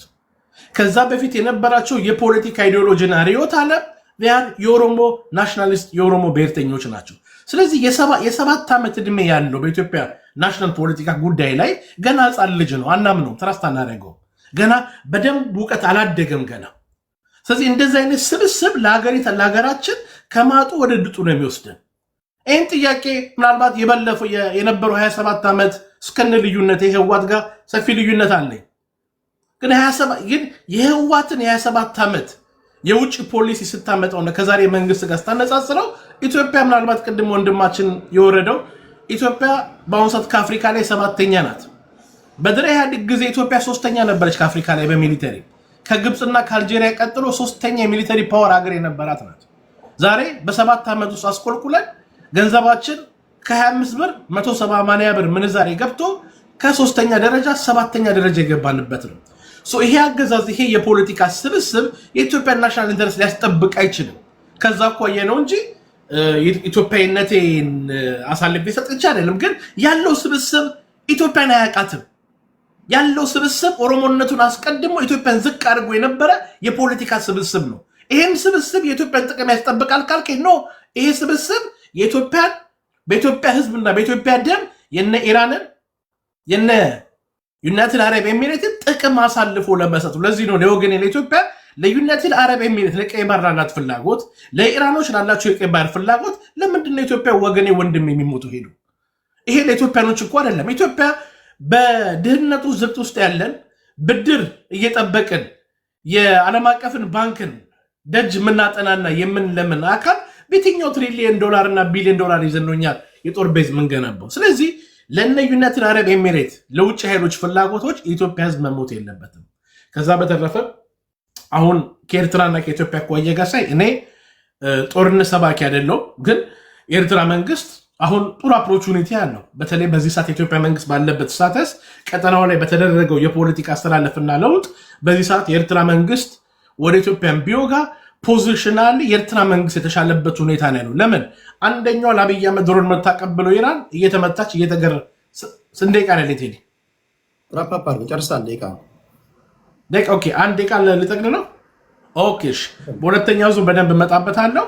በሁለተኛው ዙር ስመጣበት ምንድን ነው በሁለተኛው በደንብ በሰፊው ሄድበታለሁ። እውነት የኢትዮጵያ ሀገረ መንግስት በዚህ ሰዓት ካሉት ሀገራቶች ደጋፊዎች ጋር በኤርትራ ሳይድ ደግሞ ያሉት ሀገራቶች ደጋፊዎች ጋር የትኛው ኤርትራ እንደ ሀገር እንደቁመኗ እስከነ ደጋፊዎቿ የትኛው ሳተስ ላይ ነው ያለችው? የኢትዮጵያ መንግስት አለኝ የሚለው ደጀን ሀገራቶችና ጎረቤቶች ሀገራቶች የትኛው ሳተስ ላይ የሚሉትም በሁለተኛው ዙር እመጣበታለሁ። ቴዲዬ አመሰግናለሁ ወንድም ማለት ቴንክ ዩ ዳኒ። ወደ መሀሪ እንሄዳለን። መሀሪ አለ አይደለ?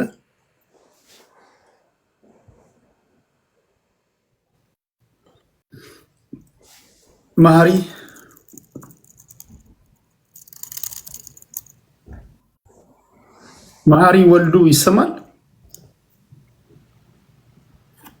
እያወራህ ከሆነ ሚዩት ነህ። ቆይ አንሚዩት ላድርገው እስኪ።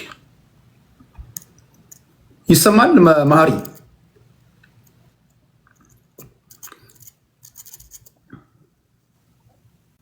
መሀሪ ይሰማል? ስልኩን የምታውቁ ካላችሁ ደውሉለት በአንድ ደቂቃ ውስጥ። መሀሪ ተኝቶ ነው መሰለኝ። ተኝቶ ይሆናል። ሰብስክራይብ አድርጎ የገባ ሰው ምስጉን ሰው ስለሆነ ነው 3-4 እድል የሰጠ ነው። በነገራችን ላይ ሰብስክራይብ አድርገው የገቡ አሉ ፖለቲከኞች፣ ቴዲ ሐዋሳ ሚዲያ ለመደገፍ የገቡ አሉ። በነገራችን ላይ እኔ ብቻ አይደለም ቴሌግራም ላይ ዜና መጽፈላችሁ በስሬ 4 ሪፖርተሮች አሉ ከኪሴ እያወጣው መከፍላቸው። ቴሌግራም ላይ የምታዩት ጠቅላላ ዜና እኔ ጊዜ ኖሮኝ ፖስት ማድርገው አይደለም። ባልደረቦች ያሉ ኤዲተሮች አሉ። ስለዚህ ለነዚህ ደግሞ ማንኛውም ሚዲያ እንደሚያደርገው ሰፖርት ማድረግ አለባችሁ። ሚዲያ ያለ አድማጭ ተመልካች ድጋፍ የትም አይሄድም፣ የትም ሊደርስ አይችልም። ካልሆነ የሆነ ኢንተረስት ግሩፕ ሊጠልፈኝ ይችላል። እኔ ላለመጠለፍ ነው።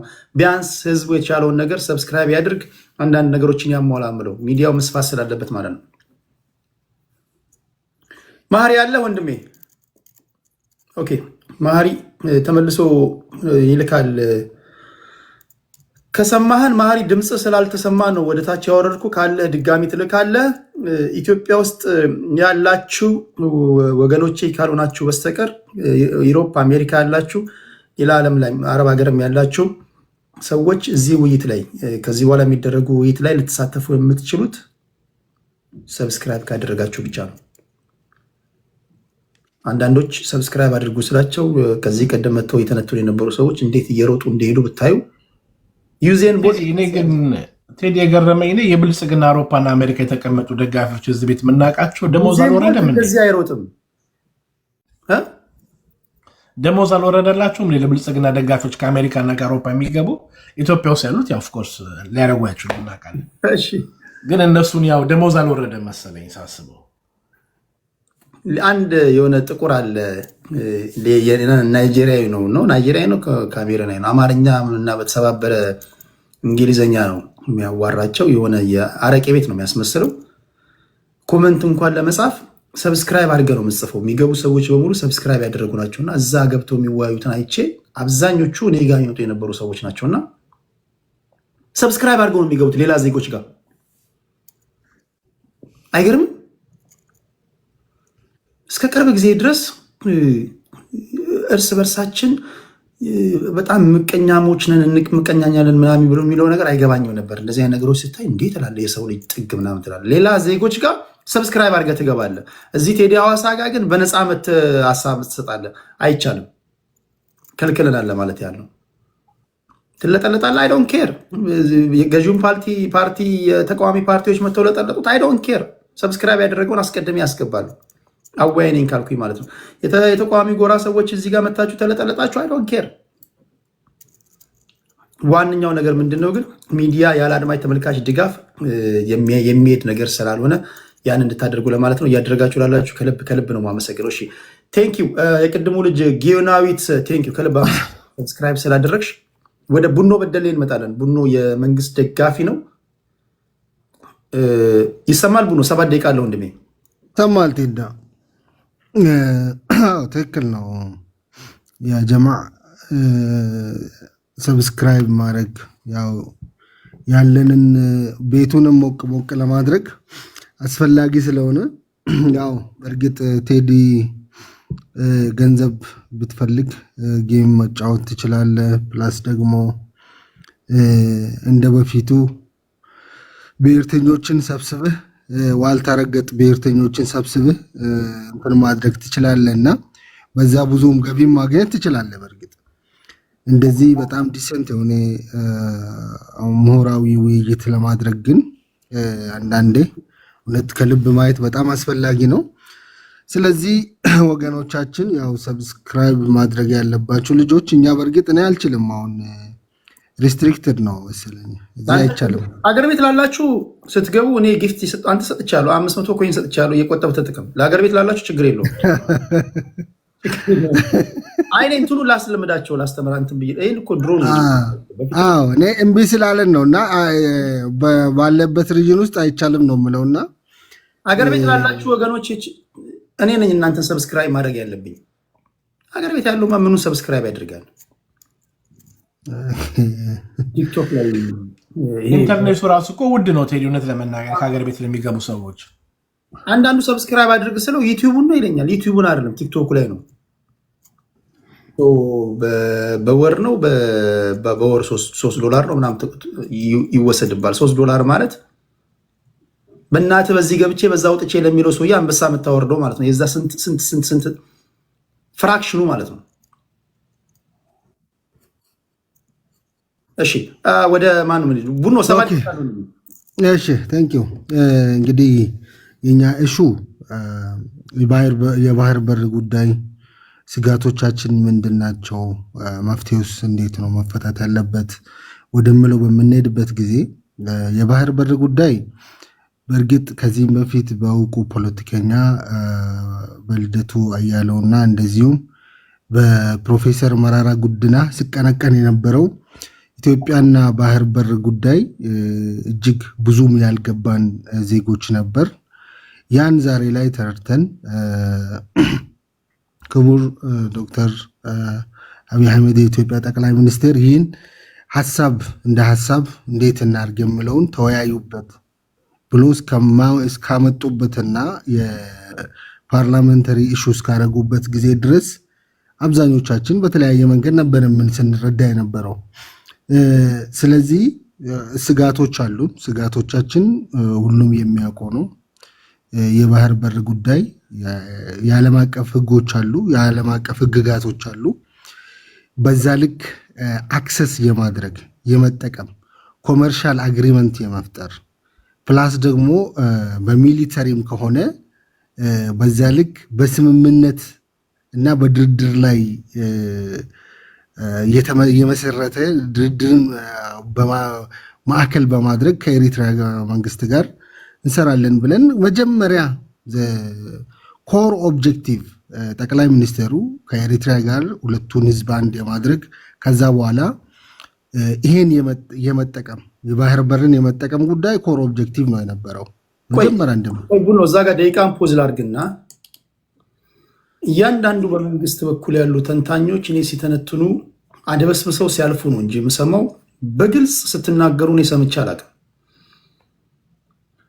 አሁን የህዝብ ለህዝብ ግንኙነት ፈጥረናል። የህዝብ ለህዝብ ግንኙነት መፍጠር ጥሩ ነገር ነው። የህዝብ ለህዝብ ግንኙነት ስለፈጠርክ የባህር በር አያስገኝም። የባህር በር የሚያስገኘው የባህር በርን አስመልክቶ ንግግር ካደረግክ ብቻ ነው። ዮሴፍ ቴንኪው ሰብስክራይብ ስላደረግ። ከኤርትራ መንግስት ጋር የኢትዮጵያ መንግስት በግልጽ ያደረገው የባህር በርን አስመልክቶ በግልጽ ያደረገው ውይይት አለ ወይ? ድርድር አለ ወይ? ካለ ይሄ ነው በለን እስኪ የምታውቀው ካለ። ኦኬ እሺ።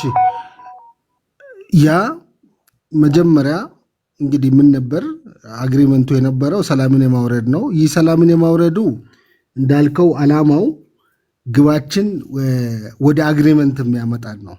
ለአግሪመንቱ ደግሞ መነሻው ቃለ ማላ ሊሆን ይችላል። ቀይ ባህር እኮ ለእኔ በጣም ቀላል ነው፣ አብይ አህመድ ተጠቀም ብሎ እንግዲህ ምን ልበል፣ ቀለበቱም አንዱ የዚህ እንትን ሊሆን ይችላል። ቀለበት ማለት ቃለ ማላ ነው። ግራውንድ ላይ የወረደ ግን አይደለም። ቀለበት ማለት ኢሳያስ አፈወርቂ ላይ የጠለቀውን ነው የምትለው ወይስ ሌላ ነው? ያው ቃለ ማላ ልልህ እችላለሁ። ያው ኦፊሻሊ ጠቅላይ ሚኒስቴሩ ስናገር እኮ እኔ ከኢሳያስ አፈወርቂ የምፈልገው ቀይ ባህርን ነው ሲል ሰምተሃል አይደል? ኦፊሻሊ ስናገር ነበር ጠቅላይ ሚኒስቴሩ እዛው ኤርትራ ሆኖ ማለት ነው። ይሄ ፕሪሊሚነሪ ነው፣ የመጀመሪያ ማለት ነው፣ ቅድመ ዝግጅት ተደርጎ የነበረው። ይሄን ቃልን መልሶ ደግሞ በልቶታል ኢሳያስ አፈወርቂ። ያ ብቻ ሳይሆን ቀይ ባህር የኢትዮጵያ ስጋት ማዕከል እንዲሆን አድርጓል። ስጋታችን ቀይ ባህርን የቀይ ባህር ማህበር ብሎ ኤሪትሪያ፣ ጅቡቲ፣ ኬንያ ዙሪያ ገባችን፣ ሱዳን የቀይ ባህር የበላይ ጠባቂዎች ብሎ ኮሚቴ አዋቀረ ራሱ። ይሄ ኮሚቴ ደግሞ በሳውዲ መንግስት እንዲደገፍ አረገ። ሉክ አሁን እንደ ኢትዮጵያ ስጋት አለን። ቆይ ስጋታችን እንደው አድበስብሼ እንዳላልፈው ብዬ ነው። እግዚአብሔር ቢያልፈኝ ሰይጣን ራሱ ዝም አይለኝም። ይህን ጥያቄ ባልጠይቅ ባለፈ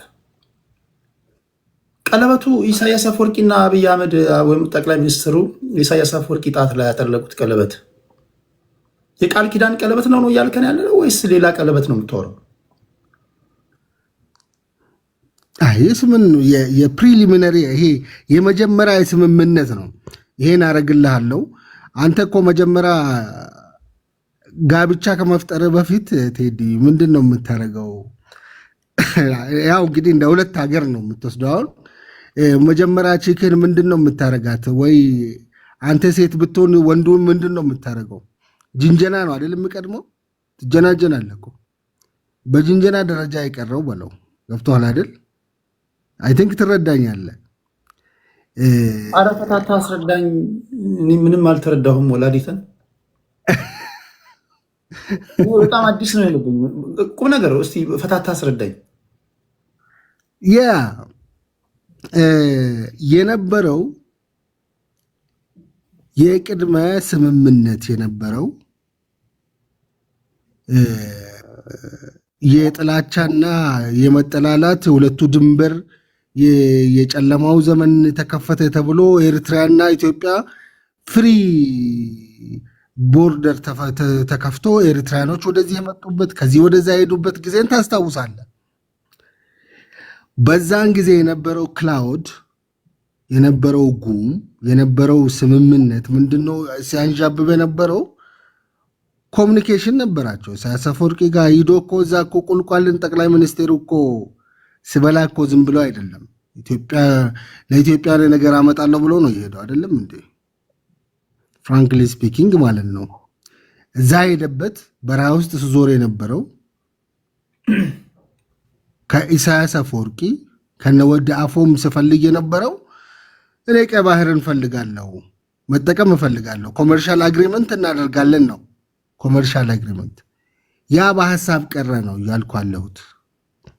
በሐሳብ የቀረ ነው፣ ዶክመንትድ አይደለም፣ በሐሳብ የቀረው ማለት ነው። ከዛ ሲቀጥል ያን አሻፈረኝ ብሎ የኤርትራ ህዝብ ባይዘወይ እኛ መንግስቱ ተው ከህዝብ ጋር ተስማምተ ቀይ ባህርን ማያዝ ትችላለህ። ይሄን እዚህ ስቴፕ ላይ ደርሰናል እያልኩ አይደለም። ዊ ዱ ሃቭ ፕላን ባይዘወይ ፕላን ኤቢሲ ይኖራሉ ቀይ ባህርን አክሰስ ለማድረግ ማለት ነው። ፕላን ኤቢሲ አለ። ገና ፕሪሊሚነሪ ፕላን ላይ ነው አለ ነው ስቲል ማለት ነው። ኢሳያስ አፈወርቂ እኛ አየር መንገዱን እኮ ሃይጃክ አድርጎት አይ ማንም ሰው መጠቀም የለበትም ኤርፖርት አያስፈልግም ሲሉ የነበሩ ለምንድን ነው? ዲሞክራሲ ጭላንጭል ኢትዮጵያ ውስጥ ካየ ሰላም እዚህ የምኖር ኤሪትራዊ ሰላምን የሚያይ ከሆነ በዲሞክራሲ የምኖር ከሆነ በሰላም ወጥቶ የምገባ ከሆነ ሌላውንም ምስብብኛል የሚል ፍራቻ ስልና ስጋት ስላለው እኮ ኢሳያስ አፈወርቂ ክሎዝ ዶር ፖሊሲ ነው። ለመጨረሻ ጊዜ አንዴ አስተካክዬ ልጠይቅ። ከኤርትራውያን ላይ የባህሩን በር እኛ ወታደራዊ ጡንቻችን ስለፈረጠመ ምንም አያመጡም በጉልበት እንወስዳለን ከሆነ this will be settled in the battlefield በጦርነት ውስጥ ወይም ጦር ሜዳ ላይ የሚፈታ ነገር ነው። አንድ ነገር ነው። በዲፕሎማሲ ሄደናል፣ ይሄን አቅርበንላቸዋል፣ እምቢ ብለዋል የምትሉት ነገር ካለ 1 2 3 ብለህ የኢትዮጵያ ሕዝብ እንዲያውቀው ለመንግስት ቅርበት ያለ ሰው ስለሆንክ ይሄን አቅርበናል እስኪ ብለህ ልትነግረን የምትችለው ነገር አለ? ከዲፕሎማሲ አኳያ ራሱ ጠቅላይ ሚኒስቴሩ ያደረገው አንድ ብል እሱን ያዝልኝ። ሁለተኛ ጥያቄ ቀርቦላቸዋል። ዲፕሎማሲያዊ ጠቅላይ ሚኒስትሩ በግሉ ያደረገው ነገር ዲፕሎማሲ ነው። ያ ዋይ ኖት ቀለበት ያሰረው የባህር በር ለማግኘት ምንድን ነው የሚሰጥ ፍንጭ? እሱ ነው የባህር ኢሳያስ አፈወርቂ ስለፈቀደ እኮ አይደለም። ኤርትራ እኮ ከኢትዮጵያ ስትገነጠል እኮ የመጀመሪያው ነገር የህዝቡ ፍላጎት ነበረ። የህዝቡ ፍላጎት ተከትሎ ሪፈረንደም ተዘጋጀ። ሪፈረንደም ላይ ድምፃቸውን ሰጡ። 98% 99 ሰምቲንግ በቃ እንገነጠላለን አሉ። ኢሳያስ በህይወት ኖረ አልኖረ ይሄ የኤርትራ ህዝብ ፍላጎትና ጥቅም ነው እኮ አሁን ሲናገሩ ሰምተህ ከሆነ በደንብ ለምሳሌ አብይ አህመድ አልፈልግም ስላለ አባይ ግድብን ማፍረስ ይችላል? ይችላል? አይችልም። ቢኮዝ የህዝብ ነው።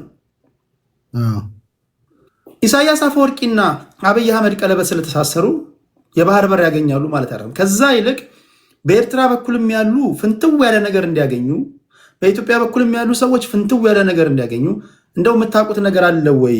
የቀረበላቸው ይሄን እንስጣችሁና ይሄን ስጡን፣ እነሱም ይሄን ስጡን ያሉት ነገር የተጻፈ ግልጽ የሆነ ነገር አለ ወይስ እንደዚሁ ዝም ብለን ነው በውርድን ጊዜ እያወራን ያለ ነው ለማለት ያህል ነው?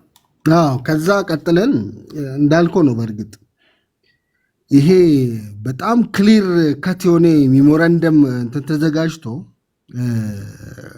አግሪድ አድርጋችኋል ወይ ብለህ ከጠየከኝ የኤሪትሪያ መንግስት ለዛ ዝግጁ ነው ወይ ነው የምልህ። እኔ ደግሞ ዝግጁነት አለው ለዛ። ሶ ምንድነው ማድረግ ያለብን? ለዛ ዝግጁ ነው ወይ? የሚያደርገው ዲስኮር ነው።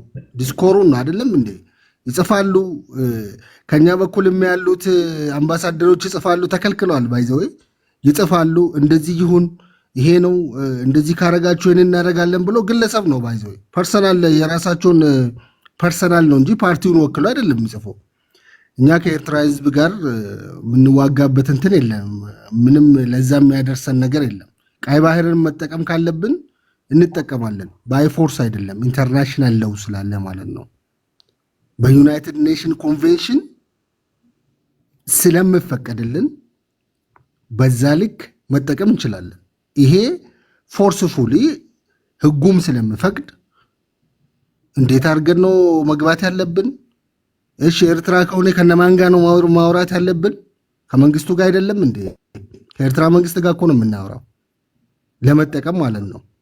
ከዛ ካልሆነ ፋይናል ሬድ ላይኑ በጦርነት የምትይዝ ነው። በጦርነት ከሆነ ደግሞ ኦቨርናይት ነው። ምንም ታውቃለህ አንተ 60 ኪሎ ሜትር ርቀን ባህሩ አጠገባችን አፍንጫችን ስር ያለውን መያዝ በጣም ጦርነት በጣም ቀላሉ ነው። ግን እኛ በሰላም የዓለም አቀፍ ህግም ስለሆነ እንጠቀም ብለን ነው እንጂ ሚሊተሪ ቤዝ ለምንድን ነው?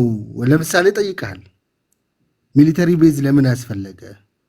ለምን ኮመርሻል ቤዝ አይቀድምም? መጀመሪያ አንዴ ቃለ ለምን ኮመርሻል ቤዝ አይቀድምም ከሚሊተሪ ቤዝ? ይሄ በጣም ዲቤት ማድረግ አለብን ነው።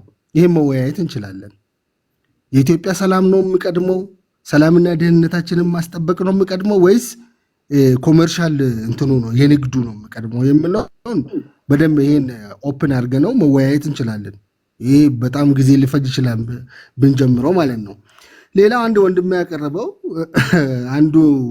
አንድ አምባሳደር ብሮ ኮንስትራክት ኦሮሚያን አድርገን ዲኮንስትራክት ሌላውን እናደርጋለን ያለው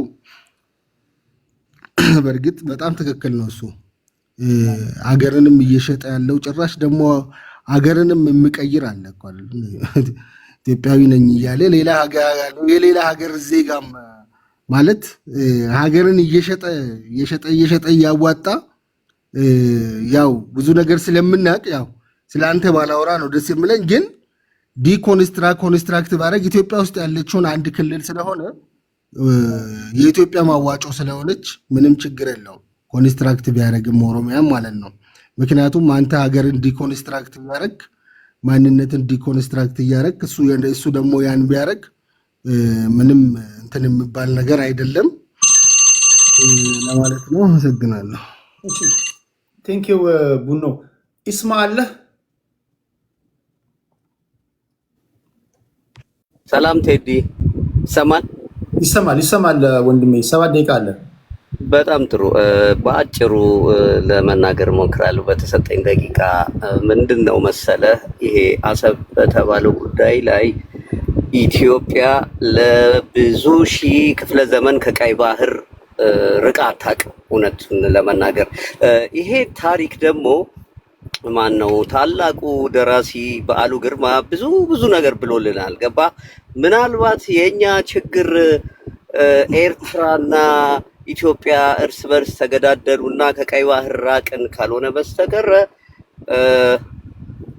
ኢትዮጵያ ከቀይ ባህር በምንም ታምር ልትርቅ አትችልም። ስህተቱ ምንድነው? ደርግና በደርግ ውስጥ የተሰገሰጉ ሰዎች በፈጠሩት ችግር ለሻዕቢያ የተሰጠ ክፍተት ስለነበረ ያ በሽንፈት ተደመደመ። አሁን በመቀጠል ወያኔ መጣ። ወያኔ ደግሞ የኢትዮጵያን ጥቅም አሳልፎ ሰጠ ለሻዕቢያ። ያ ደግሞ ምንድነው የሚሆነው? ኢሳያስ አፈወርቄ ለምንጊዜም ለአረቦችና ለግብፅ ነው የሚሰራው። ይሄ የታወቀ ነው። ኢትዮጵያ አሁንም ወደድንም ጠላንም በጉልበትም በኃይልም በምንም ወደ ቀይ ባህር መግባቷ ግድ ይላል። እና ይሄንን ለማለት ነው። እኔ ብዙም እንትን ላወራ አልችልም።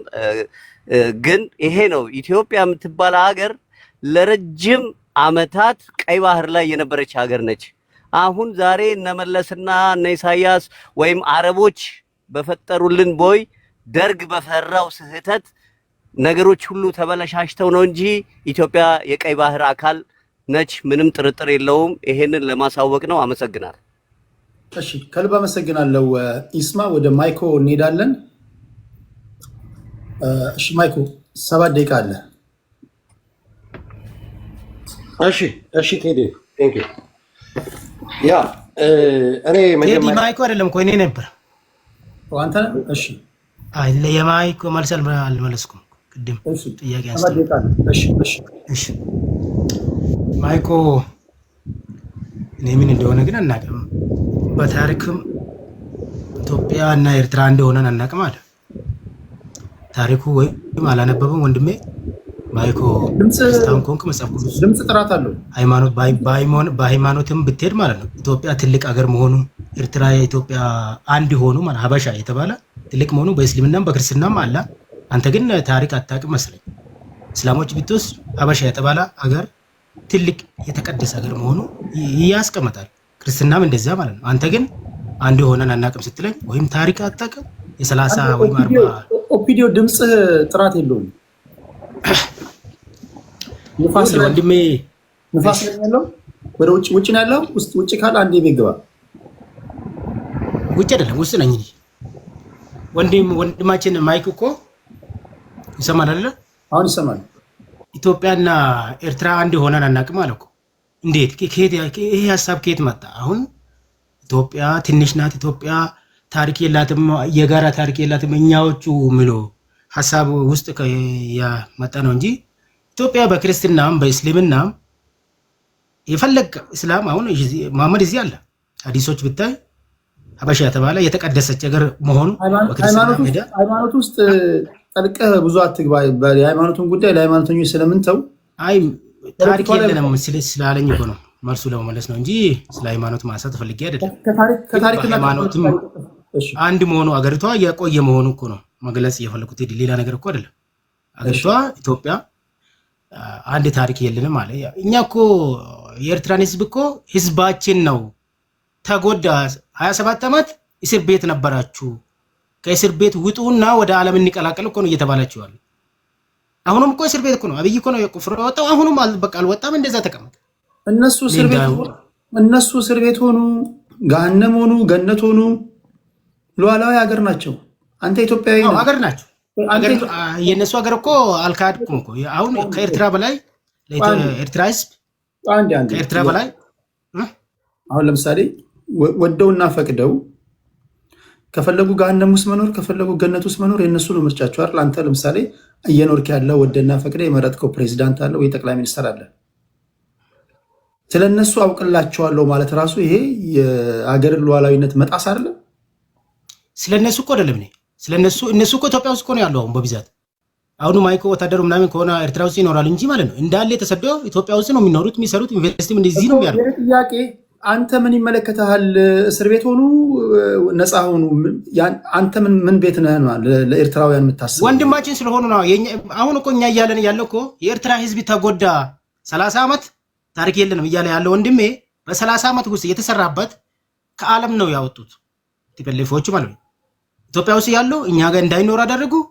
ዓለም ጋር እንዳይኖር ማዕቀብ ነው የተቀመጠበት። እኛ እኮ ነፃ አውጥተን አሁን በኋላም ወደ ጀሃነም አትግቡ እኮ ነው እየተባለው ያለው እንጂ እኮ በጦርነት መጠን እናንተ እንዘርፋለን ተብለን አናውቅም።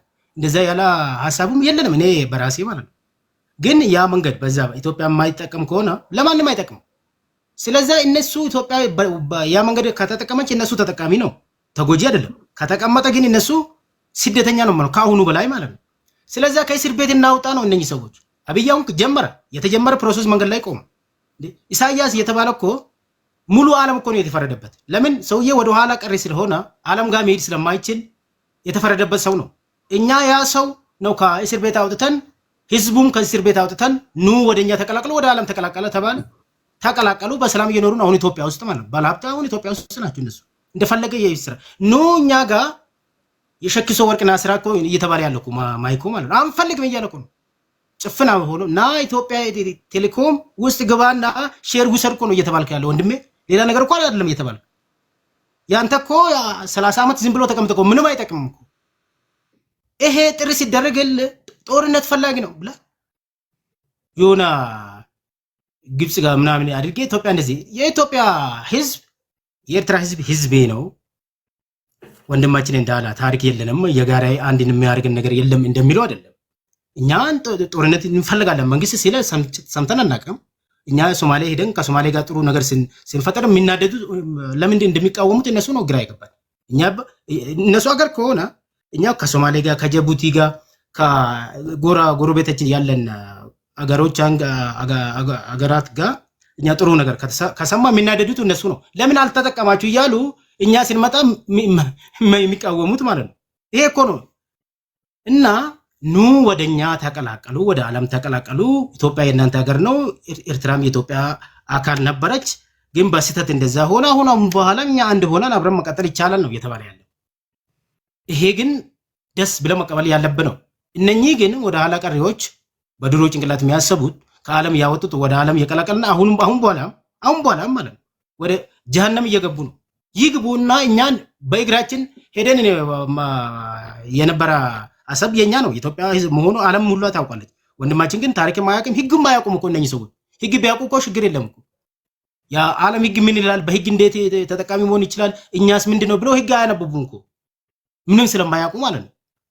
እና ይሄ እንደዛ ነው። ይሄ እንደዛ ቢያሰጋሉ ወንድማችን ጥሩ ብዬ ነው። የሆነ ወንድሜ ቅድም አንስቶ ነበር የአሁኑ መንግስት ብቁ አይደለም ምናምን አለ።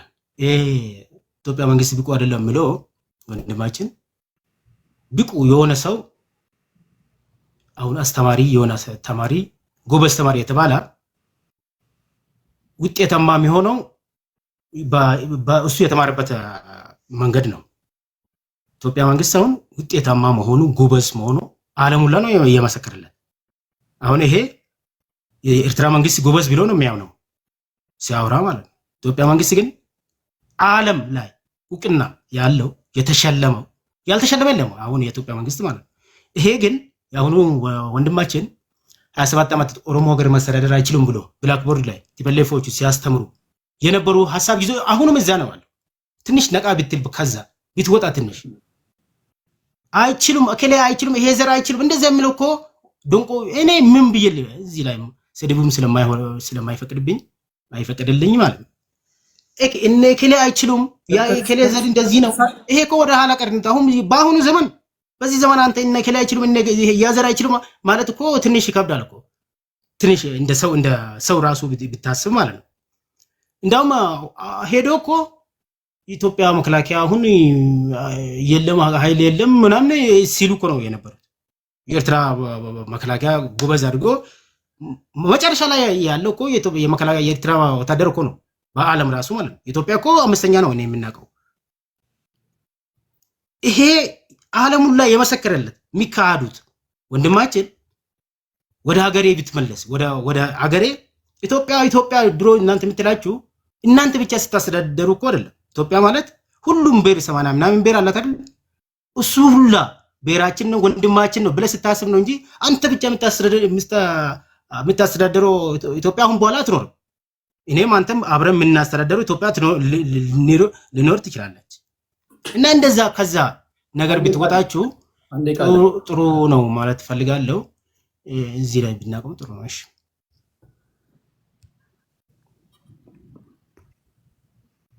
እሺ ታፕታፕ እያደረጋችሁ በውይይቱ ተመስጣችሁ ብዙዎቻችሁ እያደረጋችሁ አይደለም። 67,000 ላይ ነው ያለው። የሚናገሩት ንግግር ወደ እናንተ በጥራት እንዲመጣ ታፕታፕ እያደረጋችሁ። እሺ ማይኮ 7 ደቂቃ አለ። ቴዲ ዳኒ እስራኤል ሲናገር እዚህ ነበርኩኝና ሰከንድ ራውንድ እየሄደው መሰለኝ ነው። ማይኮ ሲናገር ሰምተሃል? እሱ ሲናገር ከታች ነበርኩኝ። ኦኬ ከማይኮ ቀጥሎ አንተ ነው። ወደ አንተ ልመጣ ነው። እሺ እኔ በስሱ የኦፒዲዮን እና የቡኖ በደሌን እንትን ብዬ ወደ ዋናው እገባለሁ። እንትን ቀረሌ ላይ አይገባም።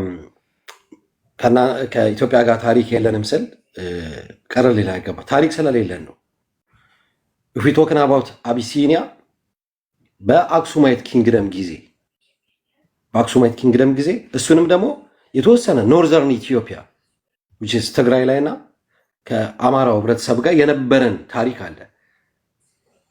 በተረፈ ከዛ በኋላ በነበረው በዛጉዌም ሆነ በዚህ በሰለሞናይት ኪንግደም በነ ይኩኖ አምላክ ጊዜ በነበረችው ኢትዮጵያ ምናምን ጊዜ ብዙ ታሪክ የለንም።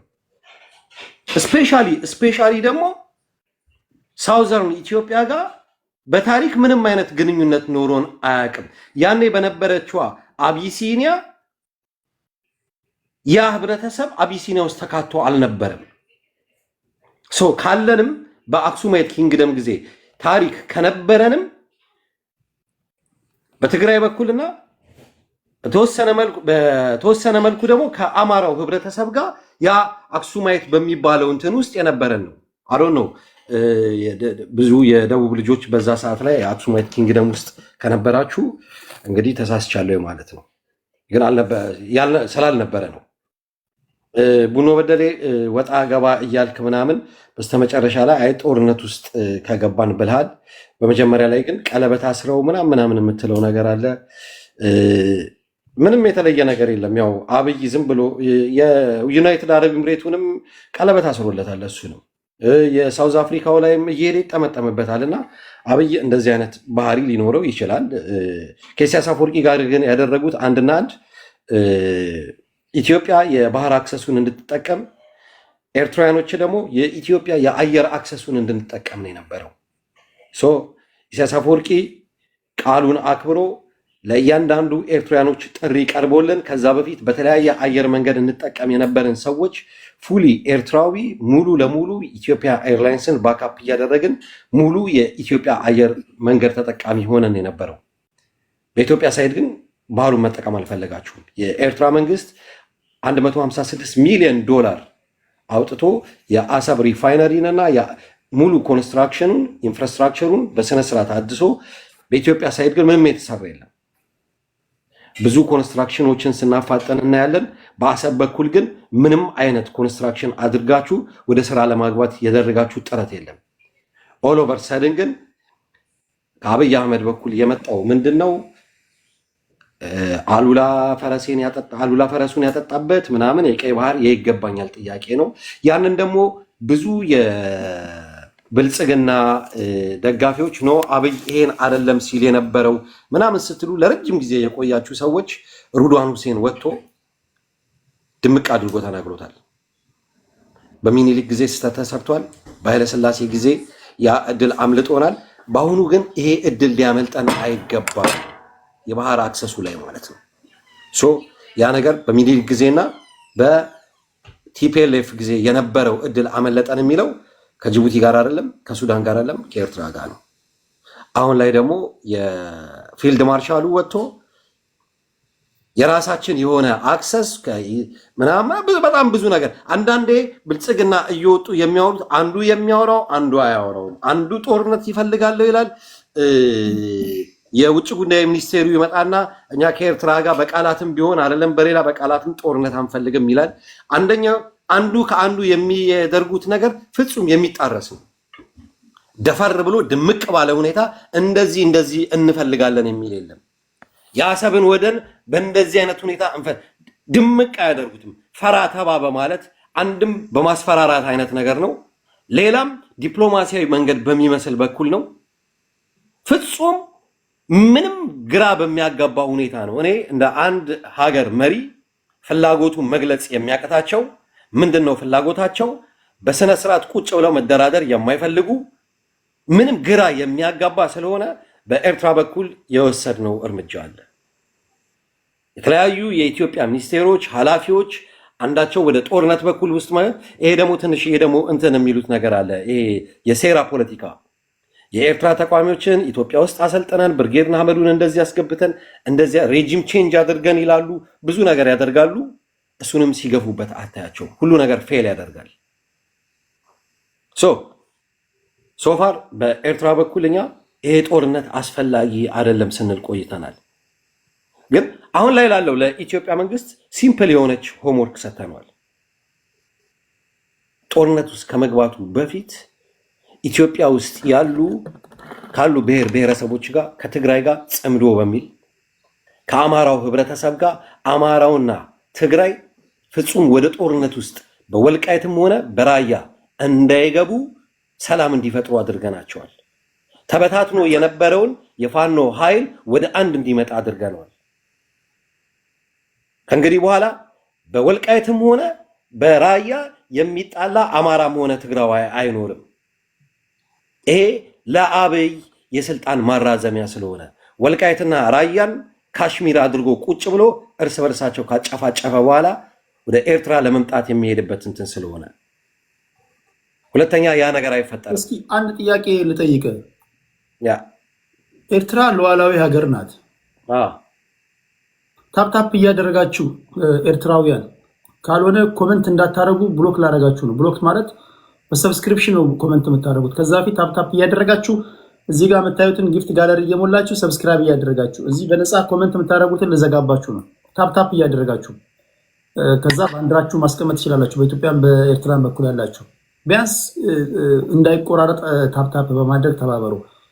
እሺ፣ ኤርትራ ሉዓላዊ ሀገር ናት።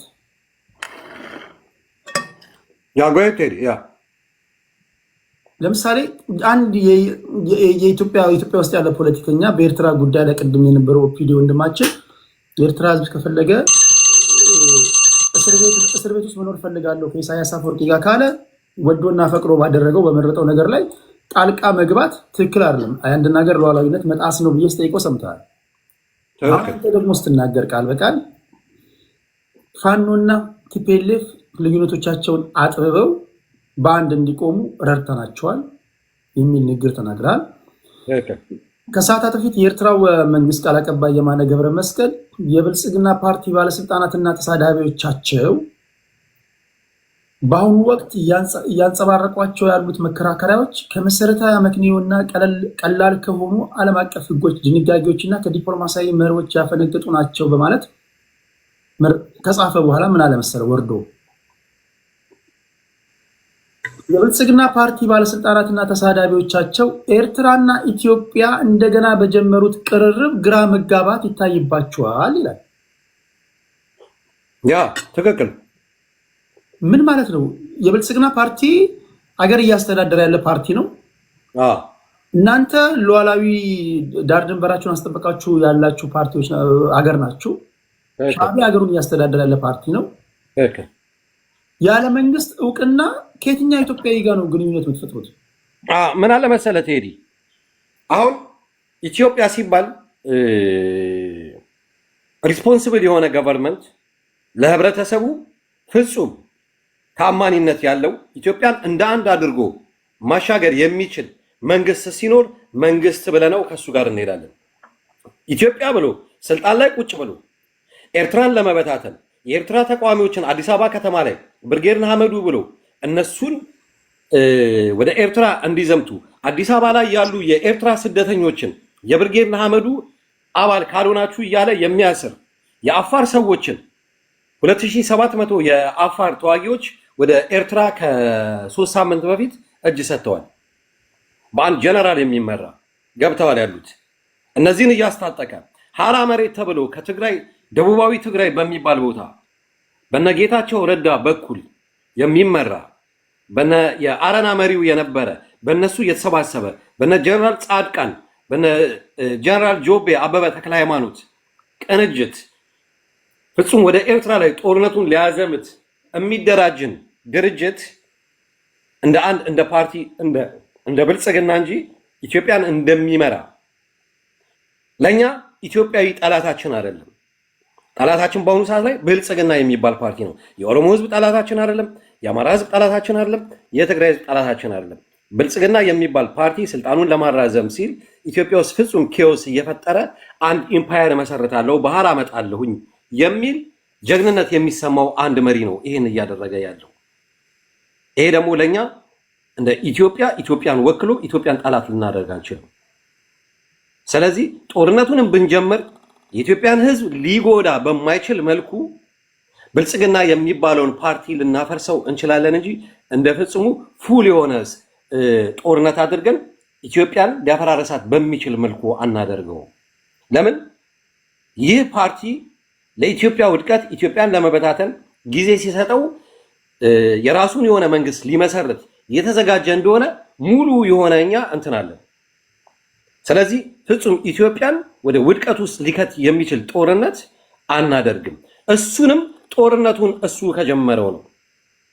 ስለዚህ አንተ በምትደግፈው ፓርቲ አሁን አገር እያስተዳደረ ያለው የብልጽግና ፓርቲ ኢትዮጵያዊ አይደለም ብላችሁ ታምናላችሁ ማለት ነው?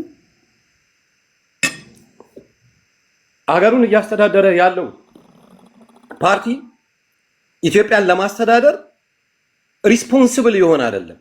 አገሩን በማስተዳደር ፋንታ አውልዳይ ፎር አሜሪካ የሚል የነ ዩናይትድ አረብ ኤምሬትስን አጀንዳ ተቀብሎ ፍጹም ከኢትዮጵያ አልፎ ምስራቅ አፍሪካን እያስተራመሰ ያለ የሱዳን ኃይሎችን ከራፒድ ፎርስ ጋር ሆኖ ሱዳንን ለሁለት ቦታ እየሰነጣጠቀ ያለ ሶማሌላንድ እና ሶማሌ ብሎ እዛ ሀገር ላይ ጦርነት ውስጥ ሊለኩስ ያሰበ የጅቡቲ መንግስት የባህር በር ከሆነ ችግርህ የባህር በር እንካ ባለው ማግስት ኖ የእኛ ፍላጎት የባህር በር ሳይሆን የሚሊቴሪ ቤዝ ነው። ፍጹም እያንዳንዱ በየጊዜው የሚያደርጋቸው ነገሮች በሙላ የመጨረሻ ጥያቄ ላንሳፈኝ። በዚህ ደረጃ ለኢትዮጵያ የምትጨነቁ ከሆነ በደንብ ስማኝ ጥያቄ። በዚህ ደረጃ የኢትዮጵያ ሁኔታ በጣም የሚያስጨንቃችሁ ከሆነ ሁለቱንም የባህር በር ይዛችሁ መታችሁ ከኢትዮጵያውያን ጋር አንድ ሆናችሁ ለምን በጋራ ይሄን መንግስት አንጥለው? ያኔ ከዚህ በፊት ይሄን ሐሳብ አቅርቤ ነበር። ኢትዮጵያኖች በዚህ ደረጃ ኤርትራ ከኤርትራ ጋር ዩናይት ማድረግ የሚፈልጉ ከሆነ ከዚህ በፊት ሞክረ ነው ስላልተሳካ በእኛ ተርም ኤንድ ኮንዲሽን ኢትዮጵያን ለምን ሁለት የባህር በር እንድታገኝ አናደርጋትም አልኩኝና ሐሳብ አቀረብኩኝ። እንዴት ተባለ? አሁን ቬሪ ዴስፕሬት በኤርትራ በኩል አይደለም እንግዲህ አሁን በኢትዮጵያ በኩል ነው ዴስፕሬሽኑ ያለ። ነጋጠባ ባህር ነው። አንድ ነበርን፣ ታሪካችን አንድ ነው፣ ወንድሞቻችን ናችሁ አንድ ነው ምናምን ይባላልና ኢትዮጵያውያን ወንድሞቻችን በጣም አሳዘኑኝና የባህር በር ጥያቄያቸውንም መመለስ መቻል አለብን እኛ ኤርትራውያኖች ብዬ ሐሳብ አቀረብኩኝ። ሐሳብ ምንድነው ሚኪ ተባልኩኝ። ኦኬ ትልቅ ስብሰባ ላይ ነው። ኦኬ ከእንግዲህ በኋላኛ በአንድ ኢትዮጵያ ከለላ ስር እንሆንና አልኩኝ። ይሄ አረንጓዴ ቢጫ ቀይ ባንዲራው መጀመሪያ ይውረድና የኤርትራ ባንዲራ ይውለብለብ አልኩኝ። ሁለተኛ ደግሞ ዋና ከተማው ኢንስቴድ ኦፍ አዲስ አበባ አስመራ ከተማ ይምጣ አልኩኝ። ብሔራዊ ቋንቋ ትግርኛ ይደረግ አልኩኝ። ፎሬን ከረንሲው ናቅፋ ይሁን አልኩኝ። ኢትዮጵያ ደሆል ኢትዮጵያ እያንዳንዱ የሚደረገው የውጭ ዲፕሎማሲም ሆነ ግንኙነት ትሩ ኤሪትሪያ ሊሆን ይገባል። ደን የኢትዮጵያ ህዝብ ኢዝሊ የባህር አክሰስ አገኘ ማለት ነው። ያ አይደል የሚያስፈልገው በሰላም መኖር የባህር አክሰሱ ዋይ ኖት ሌትስ ትራይት አልኩኝ። ሶ ኢትስ ኢዚ። አሁንም ይሄ ጥያቄ ኦፈሬ እንዳለ ነው። ኢትስ ሎጂካል። ምን መለሱልህ? ምን አሉ? እንደዚህ አይነት ሐሳብ ስታቀርብ በጣም ሎጂካል ነው። ያው በኤርትራ በኩል እኛ ለ30 ዓመት እንትን ስላደረገን ይሄ የማይሆን ነው የተባለው። እስቲ ግን ኢትዮጵያኖች ምን እንደሚሉ እንስማቸውና ንገራቸው ተብያለሁ። ይሄው ጥያቄን እንግዲህ አስተላልፌያለሁ። ቴዳ what do you think አንተ ራስህ ግን ቴዲ? እኔ አስሎንጋስ ሁለቱንም የባህር በር ይዛችሁ መታችሁ ኢትዮጵያ በሚባል ሀገር ከተጠራ ኖ አገሪቷ ኤርትራ በሚል ስም ትጠራለች። ባንዲራው የኤርትራ ባንዲራ ነው። ከረንሲው ናቅፋ ነው። ቢኮዝ የኤርትራ ናቅፋ ሶፋር ቬሪ ስትሮንግ ነው ያለው። ዲፕሎማሲ ያማ 5 ሚሊዮን ህዝብ 130 ሚሊዮን ህዝብ ሲውጥ ነው በዓለም ታሪክ ተሳይቶም ተሰምቶም በማይታወቅ ሁኔታ ነው የሚሆነው። ምክንያቱም 130 ሚሊዮን ህዝብ ነው እንጂ የሚወጣው 5 ሚሊዮን ህዝብ 130 ሚሊዮን ህዝብ ሊወጣ አይችልም። ግን ሰላም ይኖራል። አስሎንጋስ ሁለቱንም የባህር በር ይዘህ መተህ ይሄን መንግስት በጋራ እንጣል ካልከኝ አም ፋይን። ምክንያቱም አንተ ለእኔ ወንድሜ ነህ። እኔ ምን መሰለህ ማስበው እኔ የሪያሊዝም ተማሪ ነኝ ብያቸዋለሁ። በሪያሊዝም አሁን እንኳን ሳወያያችሁ የማይኮ ሀሳብ እየቆረቆረኝ እንኳን ቢሆን እያደመጥኩት ነው። ኤርትራና ኢትዮጵያ የመከራ ቤተ ሙከራዎች ነን ብዬ አስባለሁ። በብዙ መከራ ከመከራ ወደ መከራ ስንሸጋገር የኖረን ህዝቦች ነን። የድህነት አዘቅት ውስጥ ያለን ህዝቦች ነን። በጋራ ብንመካከር እኔና ማይኮ የምንስማማባቸው 1000 መንገዶች እያሉ በማንስማማባቸው መንገዶች ላይ ስለምናተኩር ነው የምንደባደበው። እኔና ማይኮ ቁጭ ብለን የተለያዩ ልክ እንደ ፐዝል ቁጠሩት። ይሄኛው መንገድ ካልሰራ ይሄኛው ይሰራል ይለኛል፣ ይሄኛው ከሰራ ይሄኛው ይሰራል እያለ ተነጋግረ ለሁለታችንም ለህዝባችን የሚጠቅም ነገር ይሄ በብልጣብልጥነት ለኤርትራኖችም ፌርነስ እነሱን አድፍቄ ወይም በጉልበት ይዣቸው አንበርክኬ ምናምን በሚለው መንገድ ሳይሆን የኤርትራን ህዝብ ባሳመነ መንገድ ለኤርትራ ህዝብ የሚበጀው የትኛው ነው? ለኢትዮጵያ ህዝብ የሚበጀው የትኛው ነው? ኢትዮጵያና ኤርትራ አንድ ላይ ቢሆኑ ነው ምስራቅ አፍሪካ ላይ ብሎም አፍሪካ ላይ እሱም እኮ ከተፈቀደልን ነው። እሱም ምዕራባውያን ከፈቀዱልን ነው። አሜሪካ ከፈቀደችልን ነው። እሱ እኮ ገና የበላይ አካል እኮ ማስፈቀድም ይጠይቃል እኮ። እኛ ስለተመኘን እኮ አይደለም።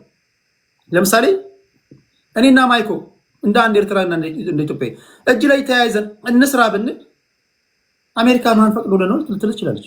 ምዕራባውያን ማን ፈቅዶልን ነው ትባላል። ምክንያቱም እዛ አካባቢ ላይ ድሃ ሆነ እንድትኖር ነው እንጂ የተፈረደብን ከድህነት እንድትወጣ አይፈቀድም። አይናችን በርቶ በጋራ ተጠቃሚነት ልንሰራ የምንችልባቸው መንገዶች ቢኖሩና አንድ ብንሆን ለኤርትራም ለኢትዮጵያም ዊን ዊን አፕሮች ነው ብዬ ነው ማስበው።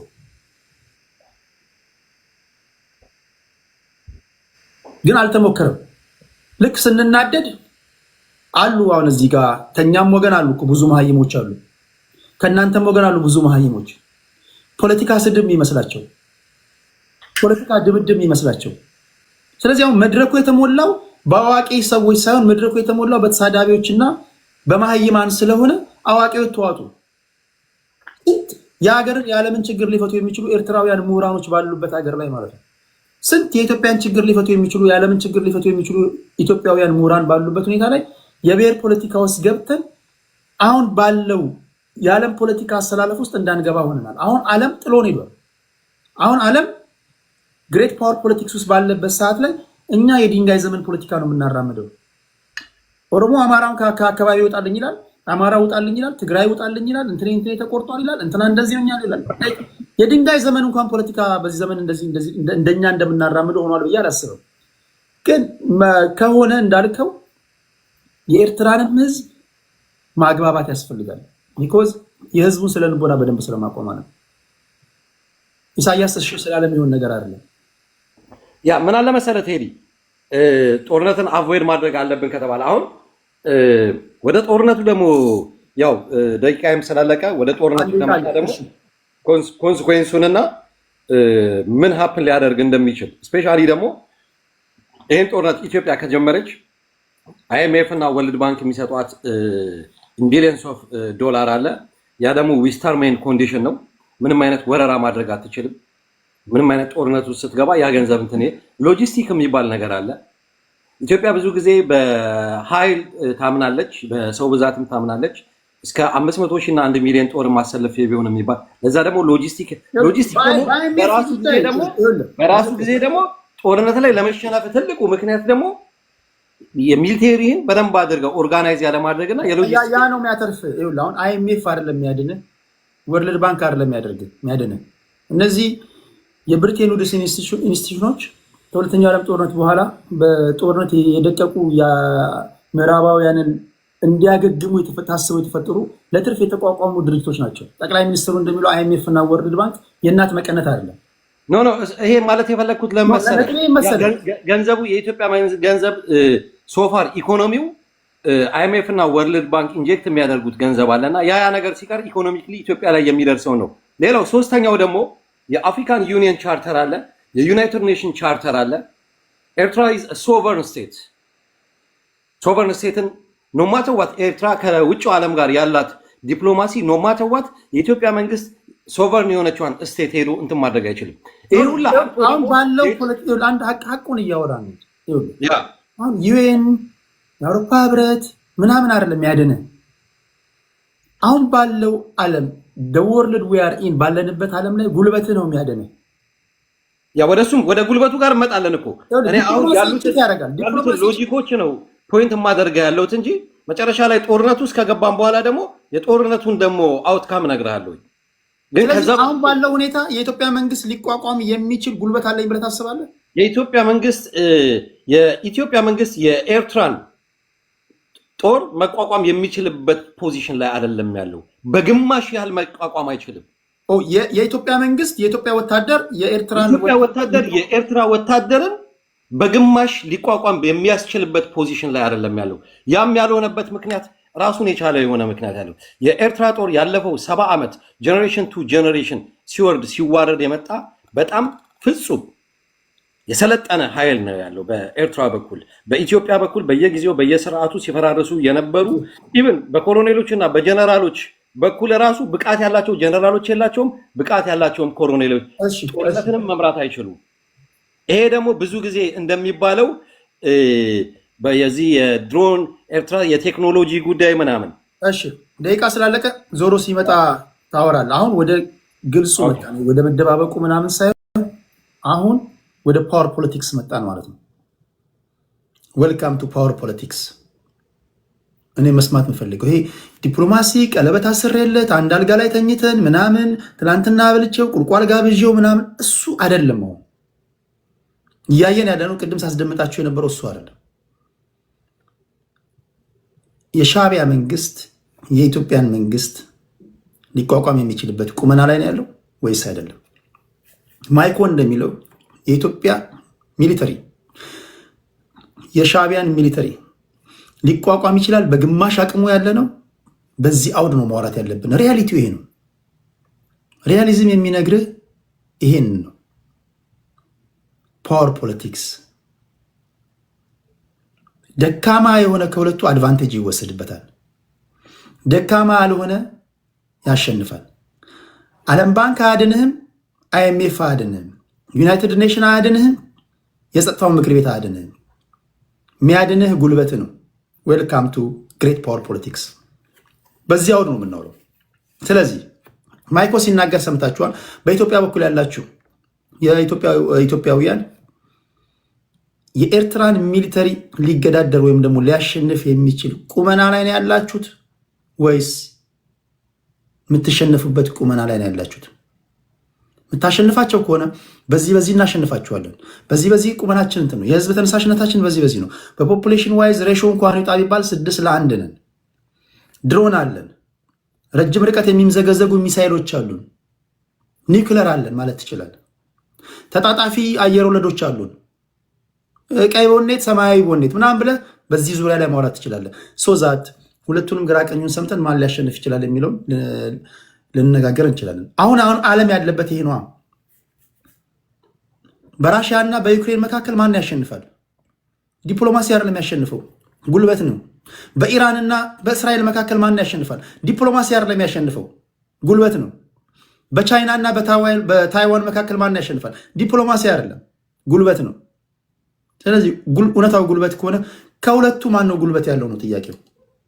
እሺ ቴንኪዩ ማይኮ። ወደ መሐመድ እንሄዳለን። መሐመድ